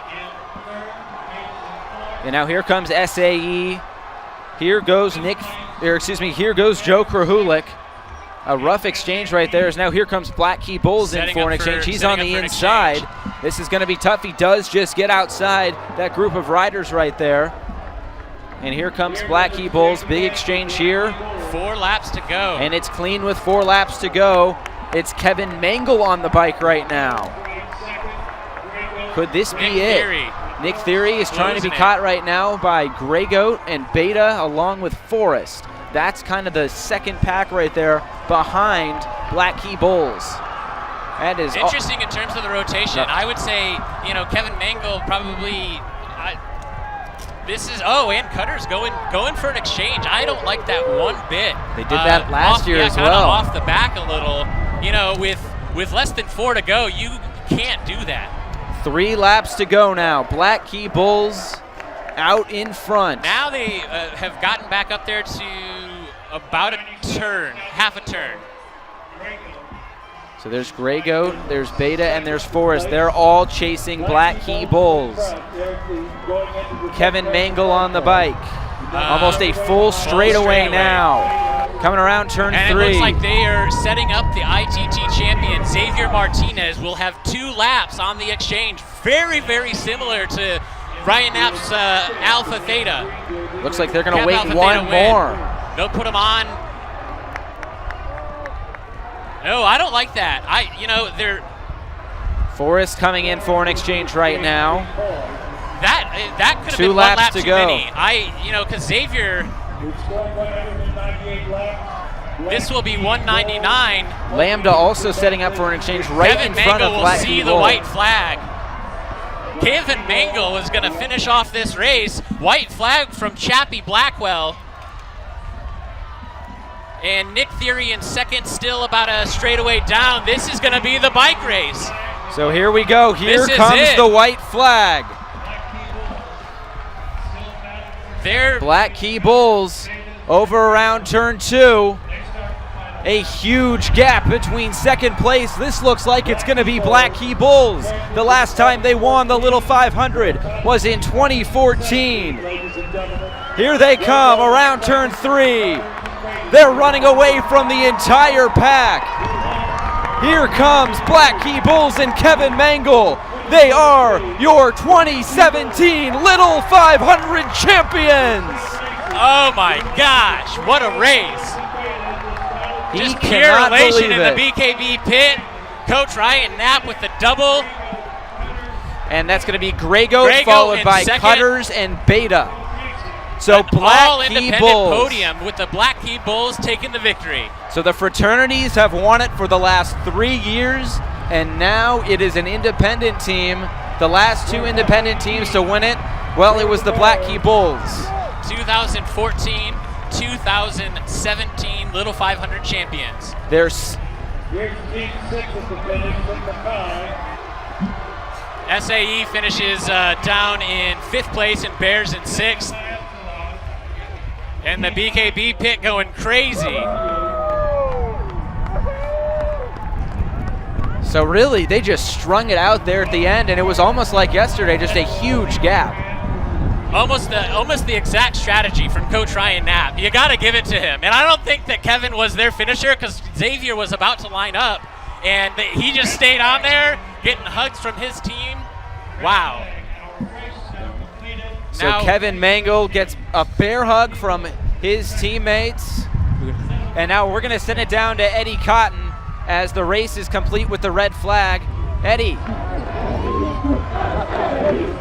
Gentlemen, what does it feel like to have won the men's Little 500? You couldn't ask for a better moment. We've been training all year for this. This is just the cherry on top. We've been all year just brothers. It's more than the race. It's everything in between. It's these 3 guys and every one of our fans in the stand.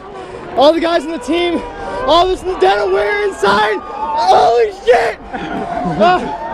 Charlie, you're a senior. What's it like to go out like this? You know, I came into BKB 2014 and we won the race. And then my first 2 races, 2015 and 16, we barely lost and got in the podium. So all I wanted to do for these guys is get a win and get a win for BKB, and it's incredible. It's truly incredible. Congratulations, guys. Thank you. Thank you, Eddie. You can just see the emotion down there, a huge mosh pit around there. And Jordan, as a Black Key Bull rider, have to feel very good about this. You know, it really is truly a Little 500 story where BKB, in the grand scheme of Little 500, it's 67th running.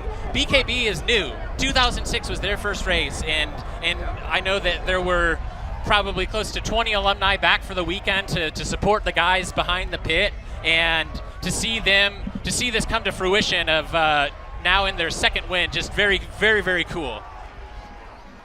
So Black Key Bulls, it wasn't even close there at the end. We didn't really get a sprint. It looked like they were going to go in exchange for Xavier Martinez. Instead, it was Kevin Mangle who finished it out. Kevin Mangle, the junior out of Valparaiso. I don't think that he that he was expected to be the one on the bike for lap 200. I think they were going to go to Xavier, but he had the legs, and I think it was a 5 or 6 lap set that he finished it off with, and comes into the pit just with all that emotion and all that energy, so happy for the win. And of course, Ryan Knapp is now a champion in the women's race and in the men's race. His first men's Little 500 win. First year coach in the men's race. Good winning record so far. So he is the first one to do both and win the spring series. So it's either the double or the treble, whatever you want to call it. I don't think he's going to have to pay for drinks tonight. No, he's going to have a good night along with all of those other Black Key Bull riders. Xavier Martinez, Noah Voiles, Kevin Mangle, and Charlie Hammond get it done. Oh, an even better tidbit to mention for Kappa Alpha Theta, Evelyn and Charlie Hammond of BKB are dating. You love the dating aspect of Little 500. And now we send it down to Eddie Cotton. Coach, what's it feel like to have done the double? I don't know, honestly, insane, unlikely, unbelievable. I don't know. You just never know how it's going to play out until it's, happening. Oh man, basically, we actually finished the guy that I pretty much explicitly told him he would not finish. That's how it goes. You just have to take what the bike race gives you. And for a while, I really didn't like the way things were going today. But then it kind of started to tilt our way once it got a little harder. But man, oh man, it's pretty insanely special. These guys have worked so hard for it and fallen short the last few years, and they deserve this so much. And to win like that, I mean, it's as special as it gets. I'm so happy for them. I would have taken one win this weekend because it's so hard to win ever. let alone 2. So I don't even, honestly, I'm speechless, man. This is nuts. Crazy. Now, you've got one of the deepest teams, of course, but you had the #1 ITT rider in Xavier. What went into the choice in letting Kevin finish off the race? He was the only one who could walk, basically. Everybody else was dead. Noah was throwing up. Xavier had just done a hard set. Charlie had really shouldered a lot of the load early in the race. So he really, I mean, that's kind of what it boils down to at the end of these races. If you want to race that style bike race, you have to, empty the tank for everybody. And so you just, you take whoever is left. And that was Kevin. I just said, hey, I need 3 laps from you. It's an easy on paper, but I bet those were the 3 longest laps of his life. Well, congratulations, man. You've just won the double. Thanks, man. Thank you very much, Eddie. You can just hear the emotion in his voice. Napster pretty close to crying there. He's a very sensitive coach of the Thetas and the BKBs. And as we take a look, BKB rider himself from 2006 and 2007 on that first team. As we go up to the stage to see our 3rd place team, the Cutters. Yeah, they got the 4th place finish last year after they had the pole. This year they do get on the podium. They get a 3rd place finish. First time on the podium for them since I think 2011. Their 32nd top 10 finish and their 34th Little 500 appearance, excuse me. And good for Grey Goat, not one that we necessarily talked about a whole lot during the Open, but they got it done. They had the legs. They rode a savvy race. Were in good position all day and were able to stay with the leaders until the end when it got hard. They had a highest finish in history for the Grey Goats. They had a 6th place finish last year. Their highest finish was 6th. This is their 5th top 10 finish in their 10th Little 500 appearance. Founders Brian Holthouse and the Keel brothers have to be happy about that. The Grey Goat guys started in 2008, so this is 10th race for them. Highest place finish, gotta love it. And they were one of those teams we were definitely talking about outside the top 10. They came in 15th, and they really worked their way up in this race. Very experienced bunch led by Brad Klingeli, the senior.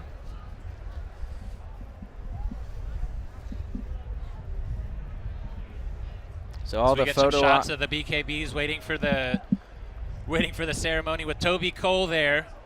Toby is the godfather of BKB.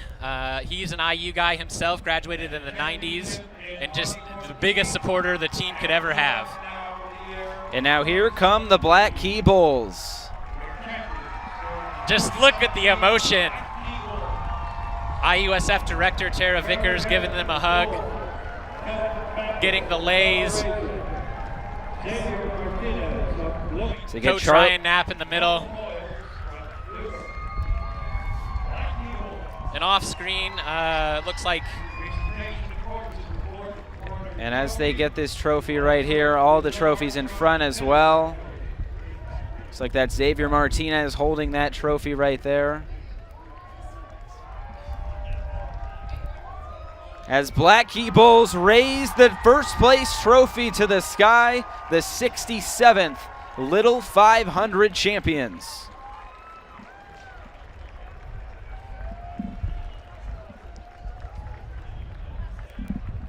That's Charlie, once again, Charlie Hammond, Kevin Mangles, Xavier Martinez, and Noah Voiles. And Josh, you gotta like it. It's always got to talk about next year. 3 returning riders for next year's race. Very cool. Raise the winning Little 500 bike, Schwinn bike.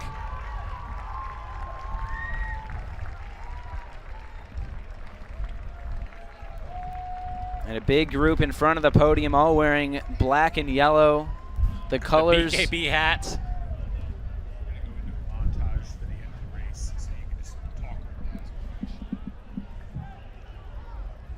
But once again, a very interesting race all around.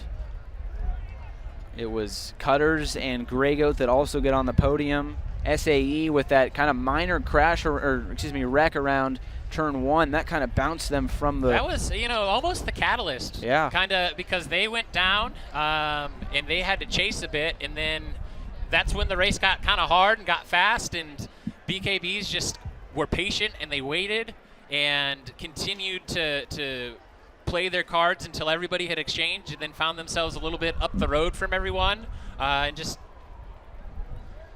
played it out beautifully.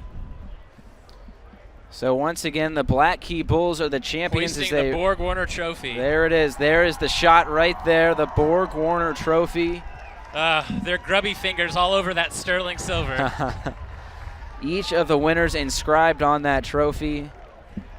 And the BKBs will have their name on it for a second time. Plenty of other teams also had great efforts in this race. Beta and SIGEP as well. SIGEP had a huge lead twice in this race. They could not hold on to it. They do not get the podium. And just to do a full rundown, just to go a little bit deeper, the Black Key Bulls, of course, in first, Grey Goat second, Cutters third, Beta Theta Pi fourth, SAE fifth, Bears sixth, Sigma Chi seventh, Sigma Phi Epsilon eighth, Phi Gamma Delta Fiji in ninth, 3PH moves down to 10th, Forest Cycling 11th, Delta Chi finishes off 12th. So thank you very much, everybody, for tuning in. It was quite a day of racing here at Bill Armstrong Stadium. For everybody at Radio TV Services, it's been a very big production. A lot of work has been put into this. For Eddie Cotton down on the field, for Jordan Bailey, my broadcast partner, I'm Josh Eastern saying so long from the 67th Little 500.